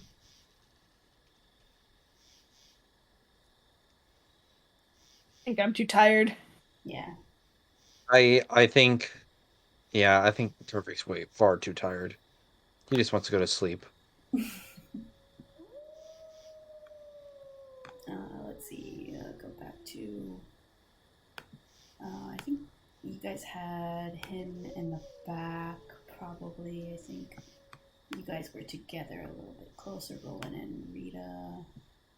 It was kind of like this. I think I remember your setting up. All right, so you guys are too tired. You just are kind of trekking along and trying to stay awake in these wee hours of the morning. You guys actually see there's it appears to be a few people on horses that seem to be coming towards you after, I don't know, like a couple hours. And you see they're in the group that they're in, there's like 4 horses, and you can see there appears to be 3 shorter looking people on top of the horses, kind of going at you or going towards you guys at a normal pace on the road. They kind of see your outline as you see their outline, and they seem to be kind of veering a little bit left to the road to kind of give you guys some space as they get near. They get close enough within like visible range. Tarvik, you're in the front, so you see there's actually 3 doors on the horses, with the 4th horse being empty, being tied to the like 3rd horse, and the first dwarf kind of puts his arms out towards you as you're within speaking distance, and he says, "Travelers, friendly warning, there are clusters of dark creatures lumbering around a few miles behind us. We lost one of our own fleeing. Just move forward at a great risk to your own safety. Just fair warning." As they kind of try to keep a distance, they look a little less decked out than you guys. And so they kind of see you guys in full gear, and they just kind of give you a little bit of a berth as they try and pass around, and they give you that warning. As they come close, would I be able to like lift one of the heads out of the bag and be like, look, something like this? You can see the face of them just kind of. Also, he definitely sees several heavy bags that look like they have head-shaped mounds in them. Covered in ichor, yeah. Covered in ichor, yeah. Covered in a weird ichor. You can see so strange. Yeah, they're all super shocked, and like silently they just nod, and they definitely scoot a little bit further away from you guys. So the road is narrow, so it'd be like you guys on one side of the road and they would be on the other. But they go, I don't know, maybe like 10 feet to the left of the road, so they're on the grass, like specifically kind of making like what do you call it, like a semicircle around you guys as they the shock on their face from you pulling out dripping ichor head. Where are you all headed? We're fleeing. There's a battle that's gonna happen. We want no part of it. Be careful if you go back in that area. If you get past those creatures, you have a war that you have to contend with. They like shake their head. Does Cromwell recognize any of them? Cromwell can make. He doesn't have to roll. He sees their faces. No, he doesn't recognize. Okay. Can I do an insight with disadvantage to see if I believe them that they're fleeing, or if maybe they're spies? Yeah. No. Nice. They don't seem to be telling the truth. Like there's some what do you say the word? Obfuscation to it. It seems like, yeah, there may be something else to it. So then, where are you headed? I repeat the question. Away. They respond. And what happened? What's with the extra horse? We lost one of our own. We're not as strong as you guys, apparently. And they look towards the head in the bags. Listen, we don't want any trouble. And they seem like a little bit afraid of you guys. Like, visually, they're like, they have their faces a little scrunched up, unsure of what your intention is. Then, why don't you tell me where you're going? Is that intimidation? Is that persuasion? Yeah, that's intimidation. Okay. Roll an intimidation for me. Yeah. I will spend my inspiration on this to make it a straight roll. Ooh. Very nice. You can see he kind of freezes up. And then he says, oh, fine. And he pulls out a bow. And I would like everyone to roll initiative, please. Cromwell, save me. Great. Remember, initiative is at disadvantage technically. Oh, shoot. But do you want to clear out the old one first before we roll? Yeah, thank you. Give me a second.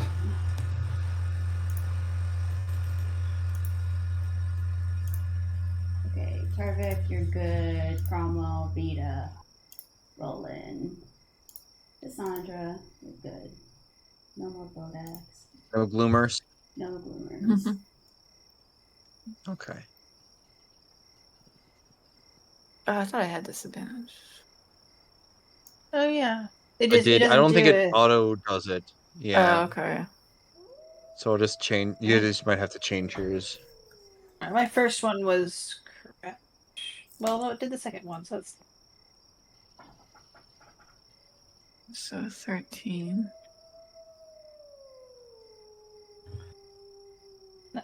Okay, wait.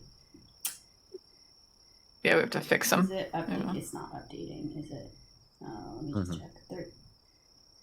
Okay, Tarvix is right. Cassandra. Yes. Oh, yours is right. Rita's. Oh yeah, I did update. Okay. These are Cromwell's. Should be the 14. Fix it. Okay. Okay. All right, you'll have to reshuffle. Yeah. Awesome. I thought I was gonna have to manually do that. Nice. I've got the glasses of charming. I didn't have to do that. Very nice. So you can see the first person. Oh, here. Wait. Let me change the map here. Give me a second to set it up here very briefly. So they are going kind of around you. And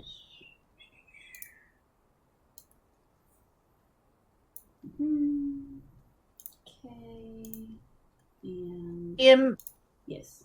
I'm not sure if my mage armor is still up or not. Can I just mark off a spell slot that says I recast it when it died? Yes, you can.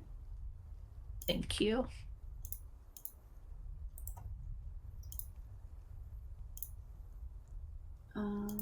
Okay, let's move you guys to the new map. Let's get some BL music on. Yeah, so they were kind of giving you a wide berth. The 3 horses, the 4 horses, and the 3 men, I should say. You guys were on the road. They were giving you a wide berth. So the first one that you were kind of pointing the conversation to, who was leading the conversation, went to go draw his bow. And as you guys are initiative, actually, I lost the turn order, I think, when we Me changed too, it. yeah. I did too. I think it's just because we switched pages. That might do it. If we add them to turn order, will they regain it? weird. Mine is showing up. Yeah, I think the DM gets to keep all of the initiatives on all the different pages, but players don't. Mm-hmm. Okay. Oh, that's fine by me.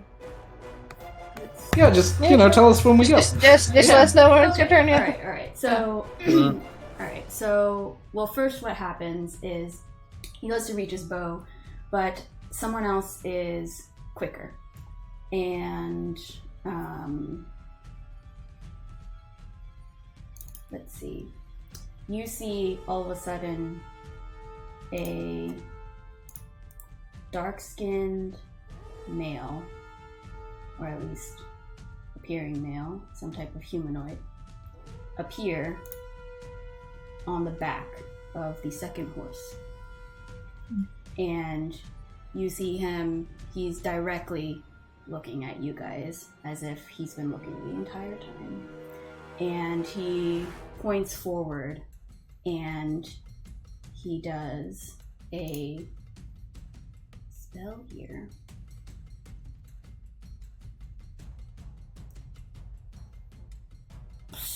He's going to do a let's see, a cone, 60 foot. Everyone would make me a Constitution saving throw, please. Okay.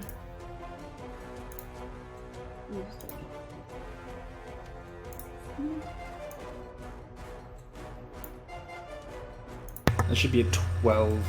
Oh. Are saving throws at disadvantage too? No, they Just are not. ability. Yeah. Dex. Yeah. Okay, so yeah, but either way, a 6 is a 6. Okay, so that's gonna be Cassandra, Tarvik, Roland, Rita. Everybody except for Cromwell fails. You're going to take 40 points of cold damage. I'm down. I'm down. Actually, let me read. Oh, this is why I rolled earlier, but I forgot because we didn't get to it last session. Let's see. Is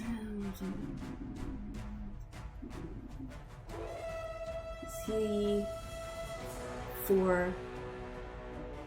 Yeah, okay.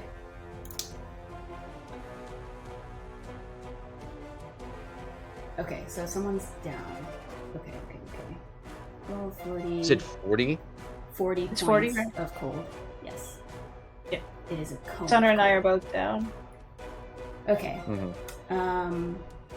And as soon as he appears, you see another individual appear as well behind him. And you can see he's on the last horse, actually. And he has a dark hood, and you can't see his face. He looks, his skin, as his hand goes out, you can see is very pale and gaunt as he looks towards you guys all and says, "Enough." And he will point, and in this sphere, which will hit everyone, I'd like everyone to make a con saving throw, but Tarvik, except for Tarvik. Tarvik, you have been targeted by Portent and automatically fail. Great. What do unconscious people do? They just automatically fail? Yes, that is one death save that you failed. Okay.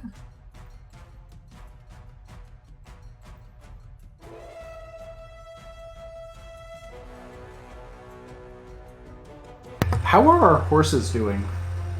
Oh, I was gonna say, the our horses! I feel like the horses are definitely dead, Oh, right? they're definitely dead. I forgot about the horses. Oh. They're for sure on the ground, just absolutely obliterated dead. Oh, that's so sad. Alright, Rita, you save, so you're gonna take half of this. Half is. Oh my god, math. Give me a second. I hate odd numbers. 18. I'm down. Okay. 18 Well, then that for means Rita. I would be definitely. I'm definitely just down. Is half as well, so 18. Okay. Rita, wait. What's the 2 saves? What am I reading here? Cromwell So- just always rolls twice. First one's the cone of cold, and the second one is what's happening right now. Okay, all right. I'll just give you the spell save DC. So 19 is a spell save DC. If you did not hit 19, you have failed, and you take 37 points of necrotic damage. Okay. Otherwise, you take half, which is 18. Gotcha. Alright, so he's gonna take 37. And if you are already down, you fail a death saving throw. Okay. Got it. Or it was not like that. That's just one attack one. since it's yeah. Okay.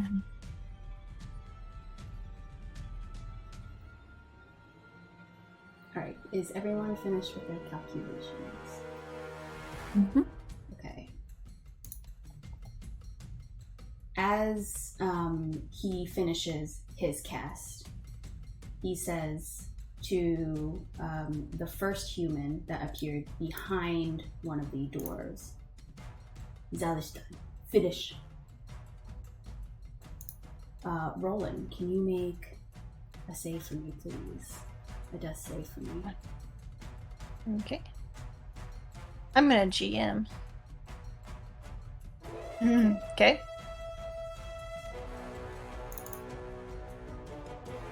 And Cromwell, played by Cassandra at the moment. Go ahead. Yes. As you say. Oh boy. He's gonna look to Rita and say, what do we do?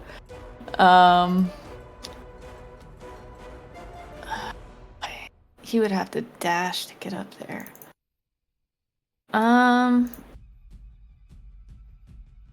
I think he's just going to grab Cassandra, drag her back, and take. We have a bonus action, anything? Pretty selfish there, Cassandra. Playing Cromwell, saving you. Yeah, well, he No, I'm can't. just kidding. I don't know if we should fight, so I'm trying to pull people back. But yes, I agree. Why not? Well, Roland? true. Everyone has their favorites.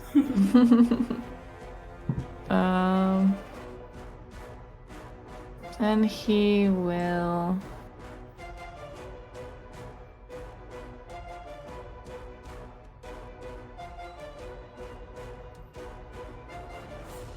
That's Oh wait, are we his prone action. because our horses fell? Do we have to get up? Oh, before we wow. move? So all he has is a bonus. I'm trying to see if he has anything I'll he say can do for a bonus. you're like half prone, right? Because horse bodies are pretty big, so you're like sitting on top of a dead horse, so you still have some height. Okay, So I'll say okay. you didn't go prone. Okay. Okay, cool. Alright, then my he sword. will go ahead, and I think it's good enough time for an action surge. So he'll action surge, run up here. Oh, he doesn't get extra movement with an action surge, does he? He can use his action to move. Yeah, I want to do that. Let's, oh god. He has nothing for ranged. Or Cromwell. He's a tank Okay. fighter. Yeah. Front. Alright. Yeah, I guess he'll dash up.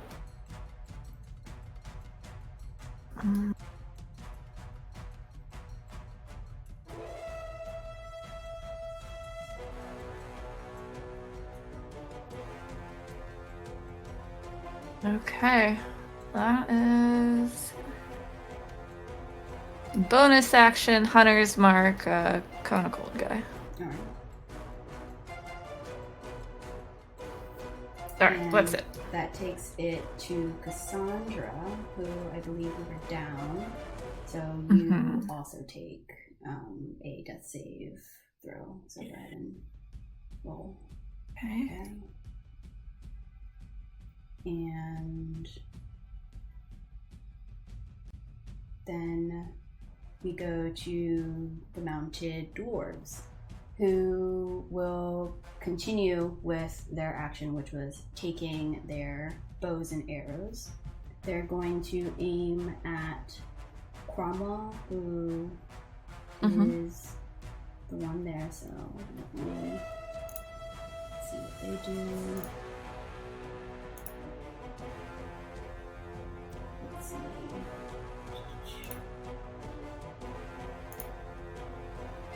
Oh damn, that is a 23, so I think that definitely hits. Yeah. Gonna take 5 piercing to Cromwell. And Okay. can Cromwell make... Oh, he is immune to poison, isn't that right? Advantage. I have advantage to saving throws against Okay, it. so you have and resistance. advantage on this roll for a con save. Okay. 25. Very nice. You have saved. You can feel, or at least Cromwell can feel, a surge of poison trying to course through his bloodstream, but he is able to fend it off. The other one is going to shoot at Rita with his bow. 14 though, I don't believe. That misses. Okay, that misses. The third one is going to try and get Cromwell because he's up close and personal, but that's an 11, so I don't think that hits. You can see them a bit frustrated as they re-knock to try again when they are up. Rita, you see an arrow whizzes by. What do you do? Yep. I am going to, with my action, spin around and give a greater potion of healing to Tarvik, which I think is a 44 plus 4? Is that right? Yes. Mm-hmm. Okay. Greater, yeah. So, 19 hit points to Tarvik. Ooh. That's great. Bonus action. Damn. Bonus action, I turn back to Roland and I shout, "Rise! Rise!" There we go.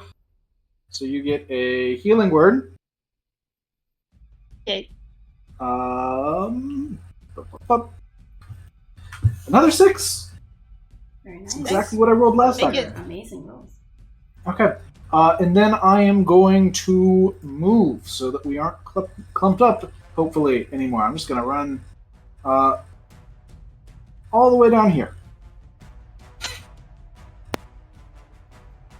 And that's my turn.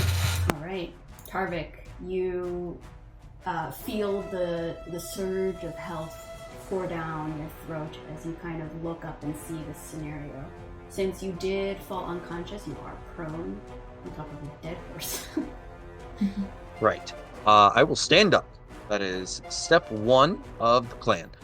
Oh, and then step 2. Oh boy. You see 2 figures have emerged that you did not see before.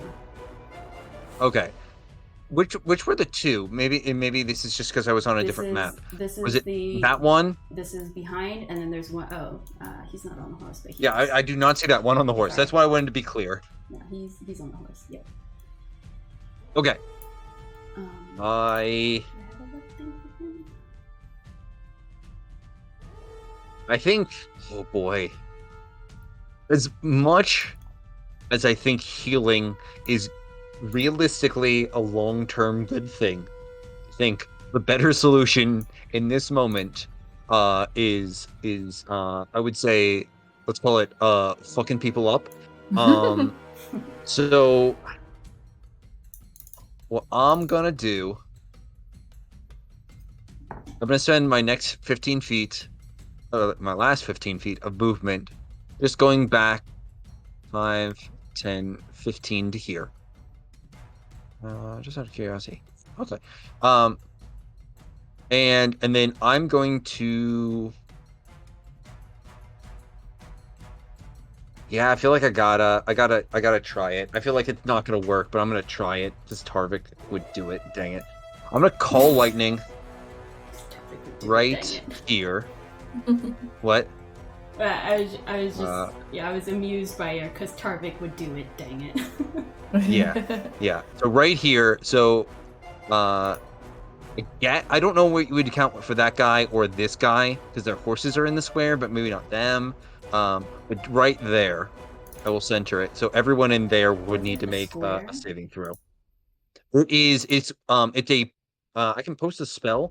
It's a point within range, and then what? You can do one of these things, like the squares. Oh, that's true. I can do a square. It's just a. So it's a point within range. So it's just. Oop. Gotta rotate it, and I gotta click in the right area. I think. There we go. There we go. So everybody in that range. I'll make it linger, so I can actually see it for longer there. So everybody within that range needs to make me a saving throw, and I'm gonna. And I will. I might as well do it. I'll spend my last Channel Divinity to maximize the damage on it as well. What's Dexterity saving throws. Dex, thank you. So Dex. that's gonna be Yep. Let's see. And also the horses would be included in there. So Dex. please remember that. Dex. Yes, murder their horses. They murdered ours, we'll murder theirs. That's definitely the correct solution in this scenario. Well, he got. Hey. What? Yeah. What'd you say? I was gonna say, Zacian just got a nat 20, but let's see. Okay. So the he will take just 15 9. lightning damage. 15. Okay. Also, this is important. Everyone who took lightning damage within the square, it moves back 10 feet. Okay. How that would work, interestingly enough, because the two horses are in the square, but I don't know if the riders are. So the horses might move, but the riders may not. Is a weird thing, but yeah. But they're on the horses, so they'll move with the horses. Okay. And then the dwarf is a fail, so he will take Fool, which is 30. Okay. Alright. And then horses, and then that should be good. Horses are fail. Okay. So they're moving. They'll all take 30, and then everyone slides back 10 feet. Maybe I don't know what happens because this guy here is not in the range. Right? Like they're dead. No, so... this is a force. This is a result of what is the effect? Like the actual Thunderous Smite or Strike is the result of why it's moving. Nice. When I deal lightning damage to a larger or smaller creature, I push it 10 feet. Yeah. So... Alright, I'm gonna have to move these guys individually. But this horse and this rider definitely... Oh, okay. This horse goes over here with this rider, 10. And then this horse and this rider also go 10. The horse is dead. So, well, hang on. Would they go through that square, or would they run into this horse and this rider? Oh wait, you centered it this way. Oh, so they're going out from the point. Never mind. So they're going this way. I don't know. That's up to that's up to you. Yeah, I think they would go out. Would be my thought. Yeah, they'll go. So it has to deal with the damage, not necessarily my location. So right here, they were. So well, actually, no. Here. It's from the point, right? No, it's away from you. So it would be away from me regardless. Oh, okay. So back to over here. It's worded the strangest it could possibly be worded, but it's not from the point of the damage. It is away from me specifically. Okay. All right. So both horses are dead. They moved away from you this way, 10 feet. So they're both over here. Okay. One of the riders was unaffected. This top one was unaffected, but he's moved nonetheless because he's on the dead horse. This Zalashdan was also affected and pushed back that way. Okay. And this guy, and this one here would have been, the horse would have been affected. Yeah? Okay, he's fine. Okay. He was outside of the square. Okay, I couldn't be sure. All right, I'm getting rid of the square now. first going away. And that bonus action, because I can't cast a spell, I'll chug a greater healing potion. I'm chugging them all myself right now.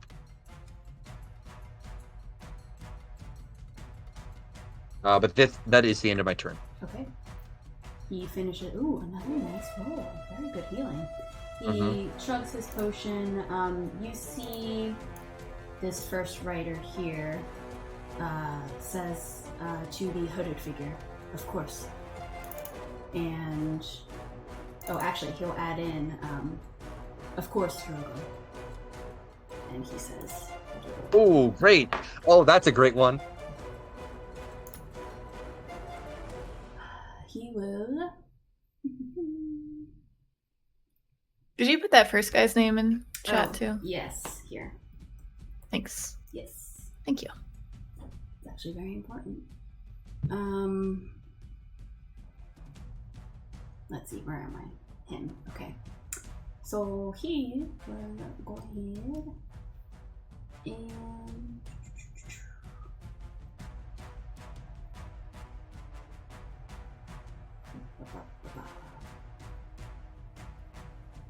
he will also do what the second guy did. He'll point and he'll go ahead and kind of under his breath, and as he points, and you can see he like crushes something in his hand. I would like everyone still, I do believe, let me go ahead and just confirm with this.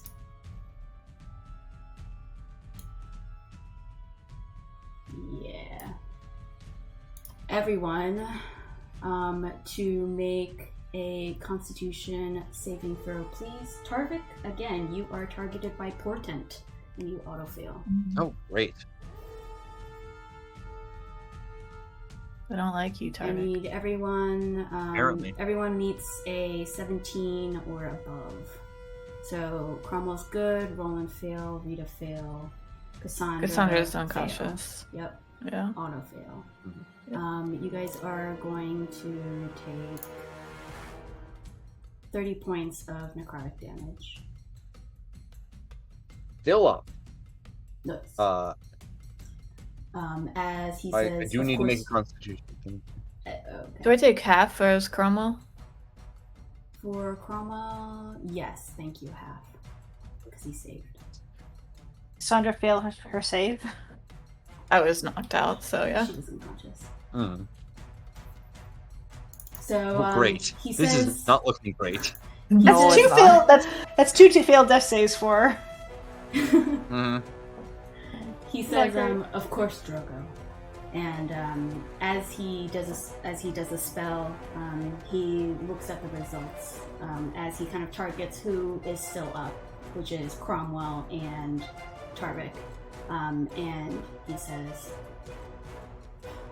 under his breath, Valeria. And Roland, go ahead and make a save, please. Oh, no, Roland's down. Yeah, save. That's it. That's save. Oh, sorry. Yeah. I did to GM. Sorry, not, I did to GM. Not Ilaria. Eris, he would have said. Eris. I was just about to go through the names in the journal. Sorry. He said Eris. Well, that's her real name. That's her right? real name. Yeah. Yeah. Oh, okay. So it yes, is I still will names do in the this. I'm journal. still Yeah. doing this. Yeah. Still important. All right. So Roland made his save. Thank you, Cromwell. What does he do? Oh, wait. Before Roland. Okay, it doesn't matter. But before Roland, someone else went. The guy in the hood goes. I forgot because he's not on official visible. Let's see. Drogo will go ahead and then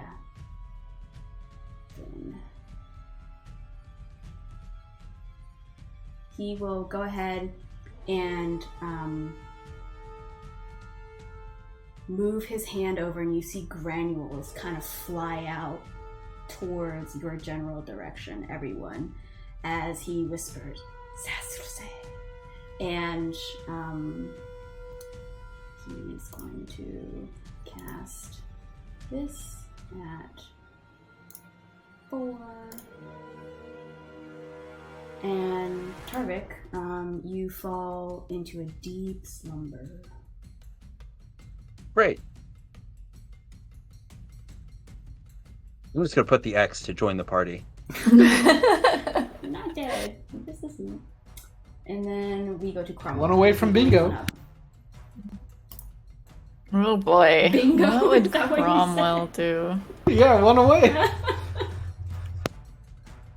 Everyone's down. Does Cromwell have potions? I know other people have potions.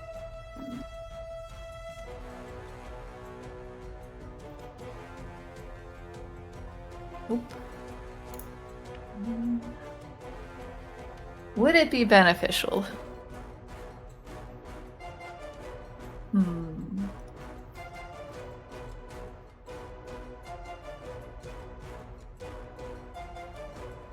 Cromwell.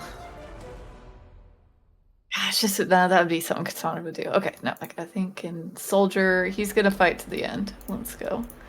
He's got that center mark on that guy, so he's gonna go up there. Try and attack Zalishtan with his axe. Let's go. You got this, Cromwell. 18. See, I do believe that hits. Yes, it does. Okay. Alrighty, so we add that and Hunter's Mark. Okay. 2.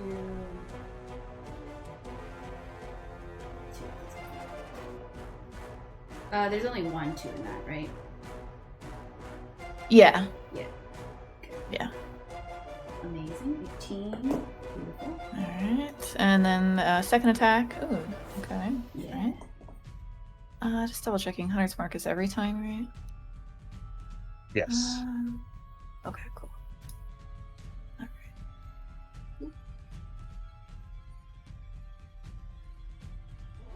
There you go.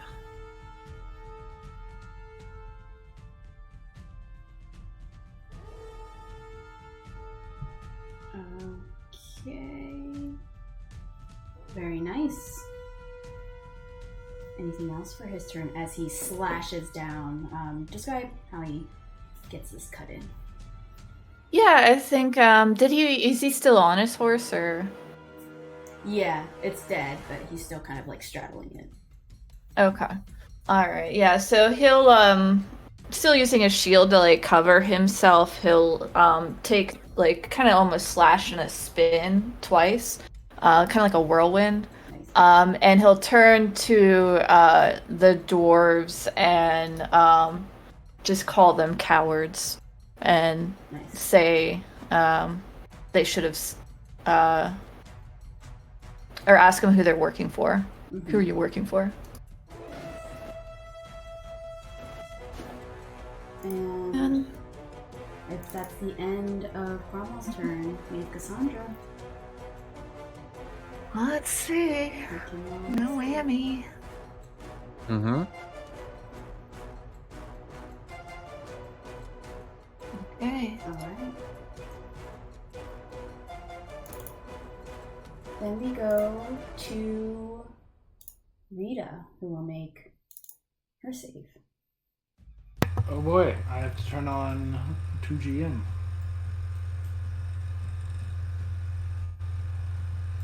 Okay, and pressing the button.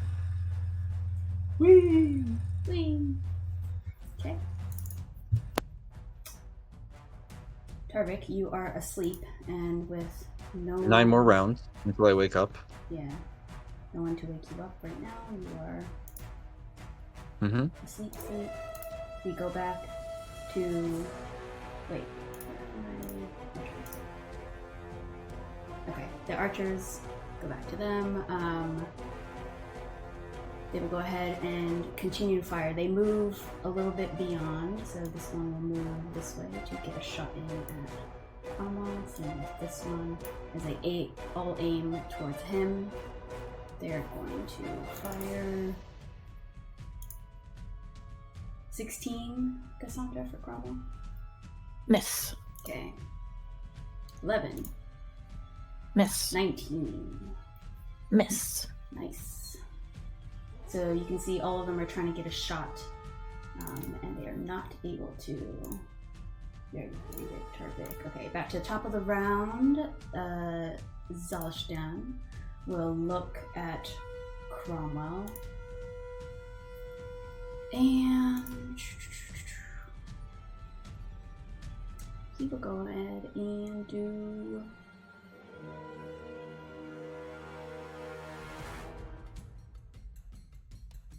Nice. He will look at him and say, "Hello, old friend," and cast Charm Person, and with his last portent roll, he will automatically make him fail, because 15 is lower than his save. So he's now charmed by Zelishan for 1 hour. Oh no. And Actually, he would make it at advantage because it's combat, wouldn't he? So that would just be one so of the normal. rules. Normal. Yeah, so it would be at disadvantage, or well, so it's a saving throw. He would make two saves. He could change the higher, so both saves have to pass in order for him to pass. I think. Does that make sense? Wait. No. So How does Charm Portland- He Person has in advantage, combat. so he has Gives- advantage, and so if Portent does an automatic fail, he would roll 1, and that 1 would have to succeed. Does replace the result or just one of the rolls in the check? It- Let me see. that's a I think great it's- question. I think don't it's know. Just a roll. Let me look at the Portent.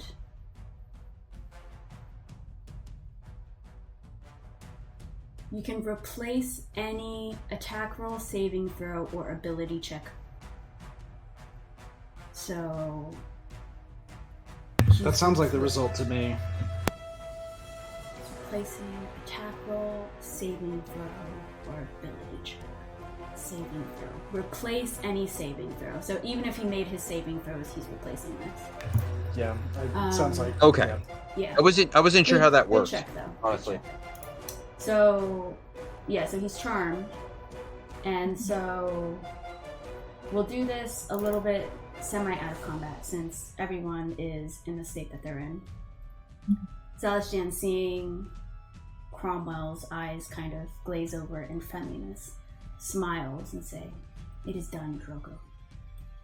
Drogo gets off his horse, just kind of looks towards everyone as Zalishdan walks over and says everyone to kind of follow him. So these guys on their horses, they'll dismount actually. They walk over here, here, goes over here, Corn's here, over here. And they come over here. Oh no, that horse. They'll come over here, all as a group. Look towards all of you guys. Drogo says, "All right, finish it. We're done here. We've got what we needed." Zalishjan says, "Huh, they don't deserve to be finished. They deserve to suffer. Let be long. Followers of Eris. She was a fool."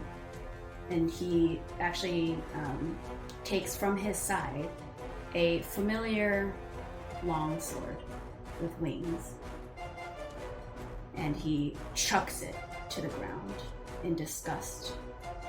Let them die with their master. She was a fool to not join us, says Zalishdan.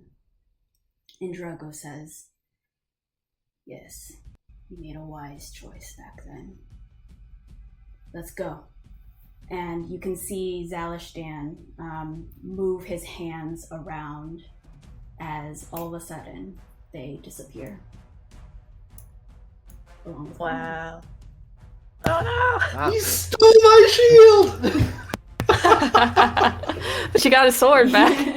Yeah, we got Hey, that. look! 1 out of 2, guys. 1 out of 2. So they disappear, and you actually hear, or you don't hear, but in the background what's happening is there are heavy hoof steps and wheel noises as if a wagon is racing and careening, as a wagon immediately stops short of the carnage over here, being pulled by 2 horses.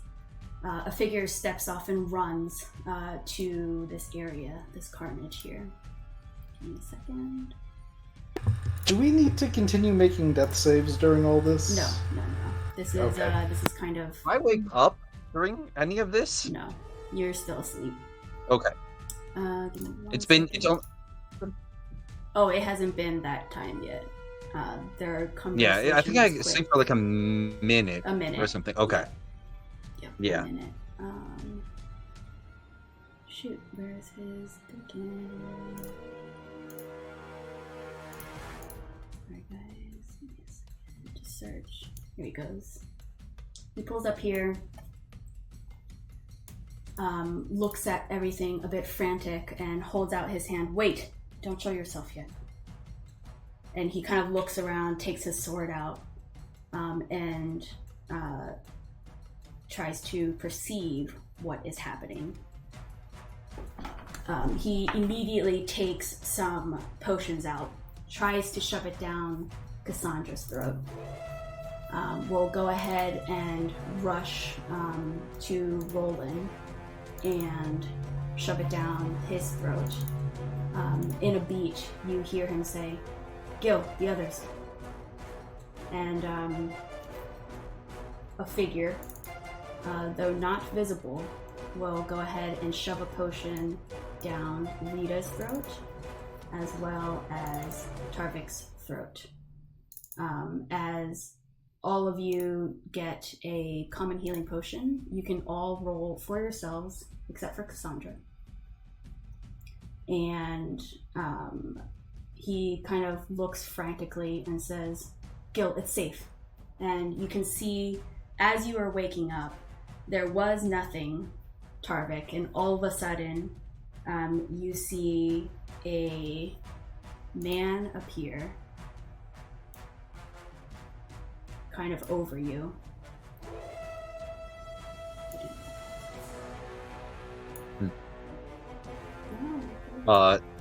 Is it- Do I recognize this man? No, but Okay. I'm trying to drag the token, and for some reason it's not showing up.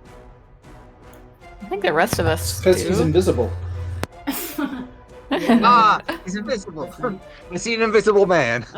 Well, anyway, he was invisible, and his token is supposed to be of Gil. And you can see as he shows up, Rita, Roland, and Tarvik, you all see in the middle of this, you see him adjust something on his finger as he just appears. And you can see he's looking towards Jack for guidance. And he says, "Jack, what the fuck happened here?" He says, "I don't know, but they seem to be okay," except as he looks towards Cassandra. And Cassandra is not moving despite the potion being put down her throat. As he says, "Well, if that didn't work, then I think one of them went down, or whatever fight they had here." And Tarvik, you want to move your X? It's Yeah, I am awake now at this Okay. point. yeah. Uh, All of you are they're kind like- of hearing this in a daze as you wake up.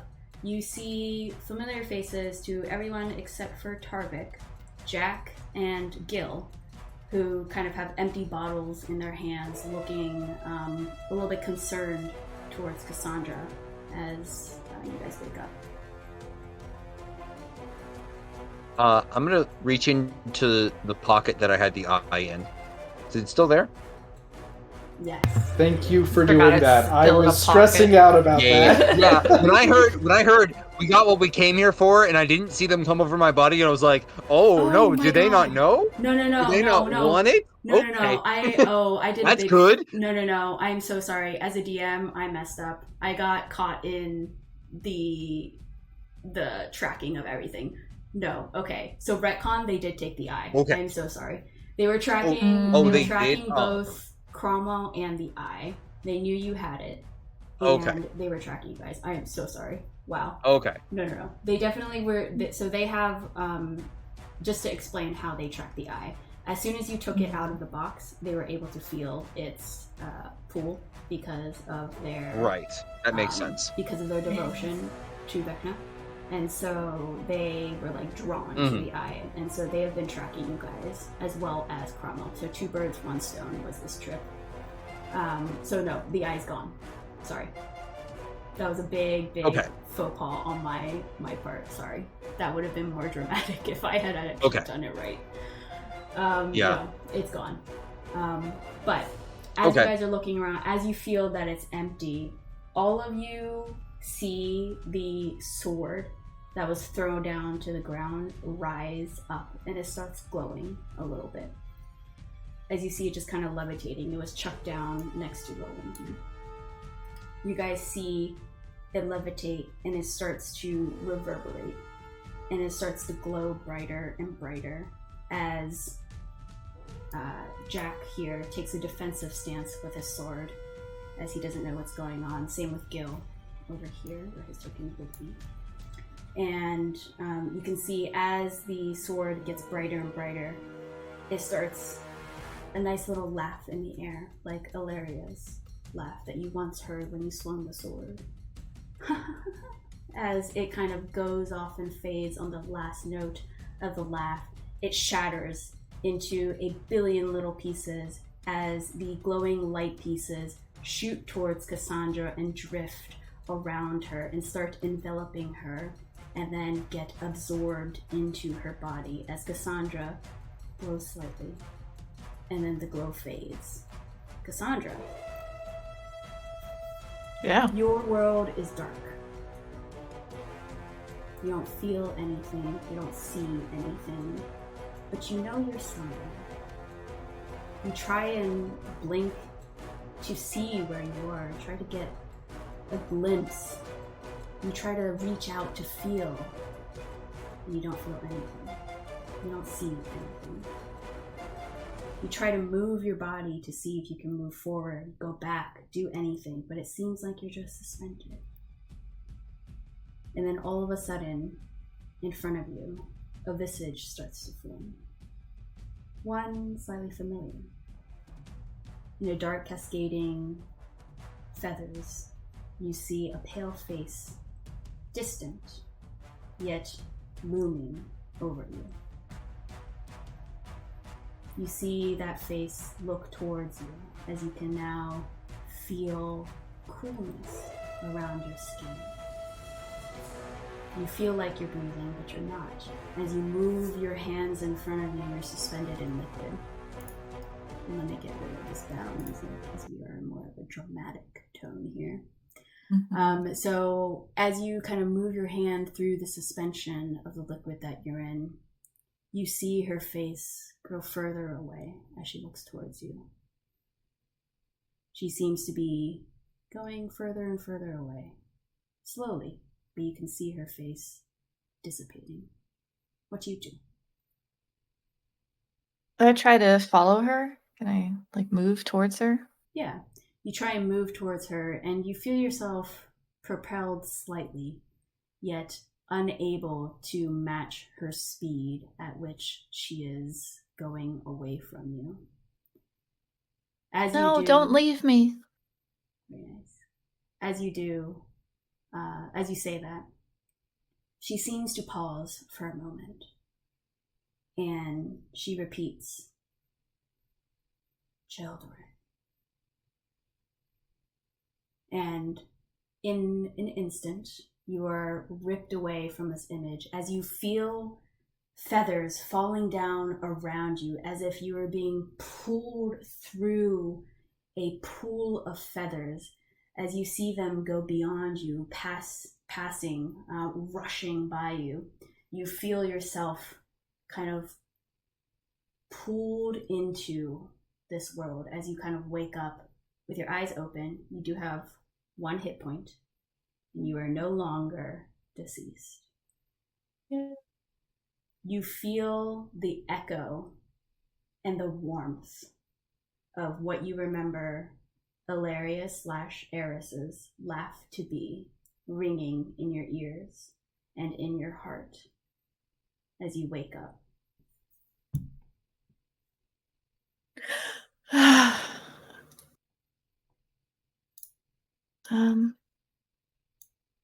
Oh. I guess Oh my I was gosh, she's knocked out alive. again. Pour in another one, and you can see Jack commands to Gil, and Gil like has a potion that was another potion and like chugs it down your throat, or like throws it down your throat. Thank force you. fed. Yes. You have a common healing that you can roll for yourself. Great.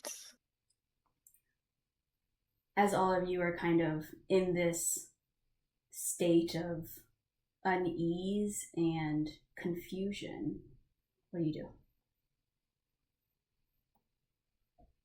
I heard Ilaria's laugh. I think you might be a little concussed. And you see Jack kind of lean down and says, why don't you lay down a bit? Are you still mad at us? I'm just like kind of loopy. Yeah, like drunk. Well, it's hard to be upset when you're like this, so no. What happened? Was it the death They took creatures? the eye. Jack Well, it's in looks- the box. I opened the box. Not anymore. Yeah. It's not in the box. Mm-hmm. Oh yeah, Jack's voice is different. Never mind. So Jack is like, oh man, what happened? Do you know Zalishden or Drogo? No, those names don't sound familiar. Cassandra's gonna like think, start a list. Top people to kill. I The think- whispered guy. I think Zalishden. your friend hit her head real bad or something. As Jack looks towards the rest of you. Cromwell's gone. What? Where's Cromwell? Do I see evidence of them teleporting away here? Like, is there any marks on the ground? Arcana. Can we see them up the road? It's been less Sorry, than that a was the minute, GM. right? Oh yeah. So I'd say no. I don't think you can with that roll. I want to give it to you, but I think 10's a little low.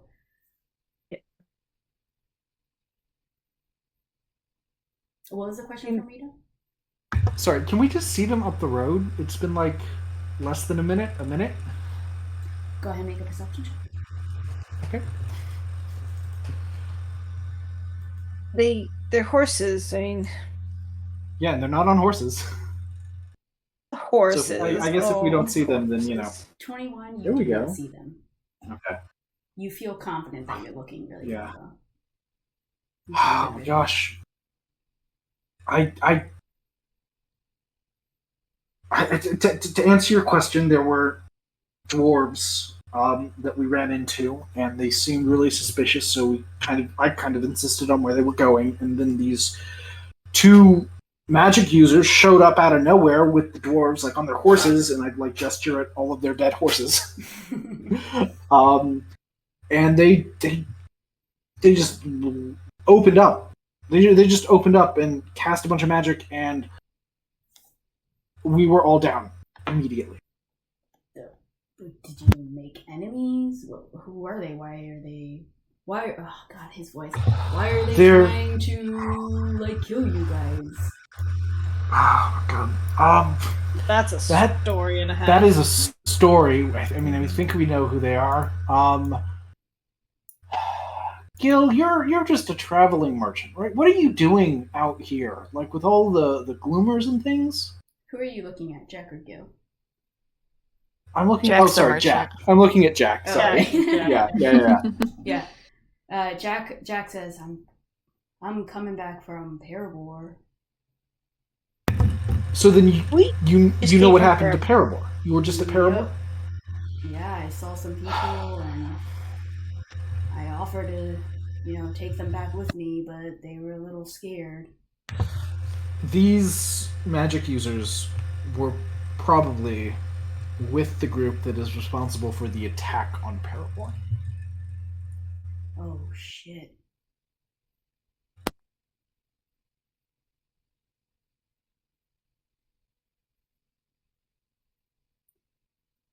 Well, I can offer you guys a ride back to Duros. That's where I'm heading.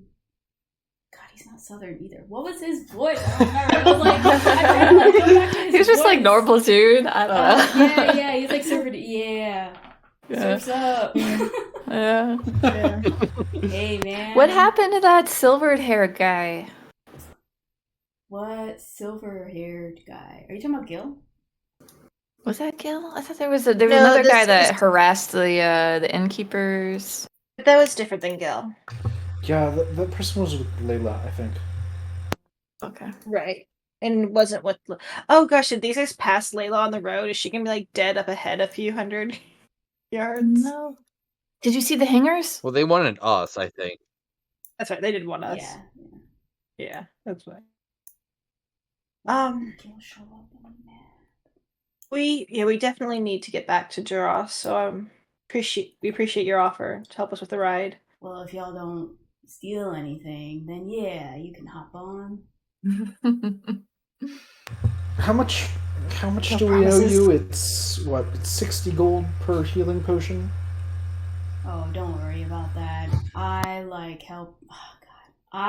helping travelers.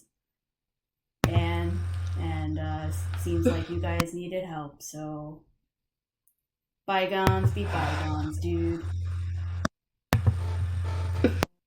Yeah. Do you have like more for sale though that you would be willing to like sell us? I think we're running a little low. I have 2 left, but kind of used a lot of the stock on you guys. Here, you can have this, and I give him the necklace from the tree. Oh. All right. You give him the necklace. You guys see she gives the necklace over. What do I know what this necklace is? What's this necklace? Just a From the nice tree. necklace. Yeah.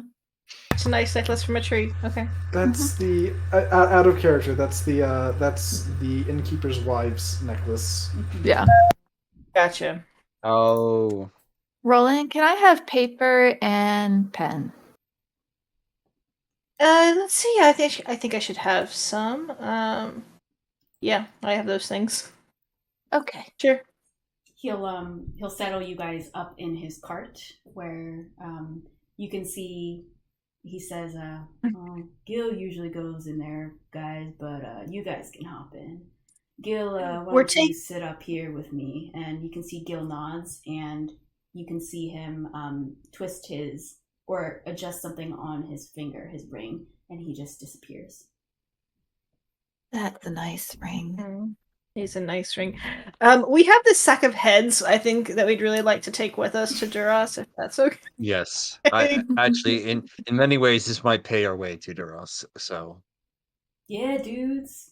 For sure. I'll load up the cart with heads. Well, at least Alan's gonna eat well with all the dead horses here. Oh, yeah. Is there Hey, woods nearby that we was can a real drag him dick to? move for Alan not to help us. Alan could have helped us. He would just died with the horses. Good that Alan stayed away. Yeah. For Alan. All right, with that, I think we'll end tonight's session as you guys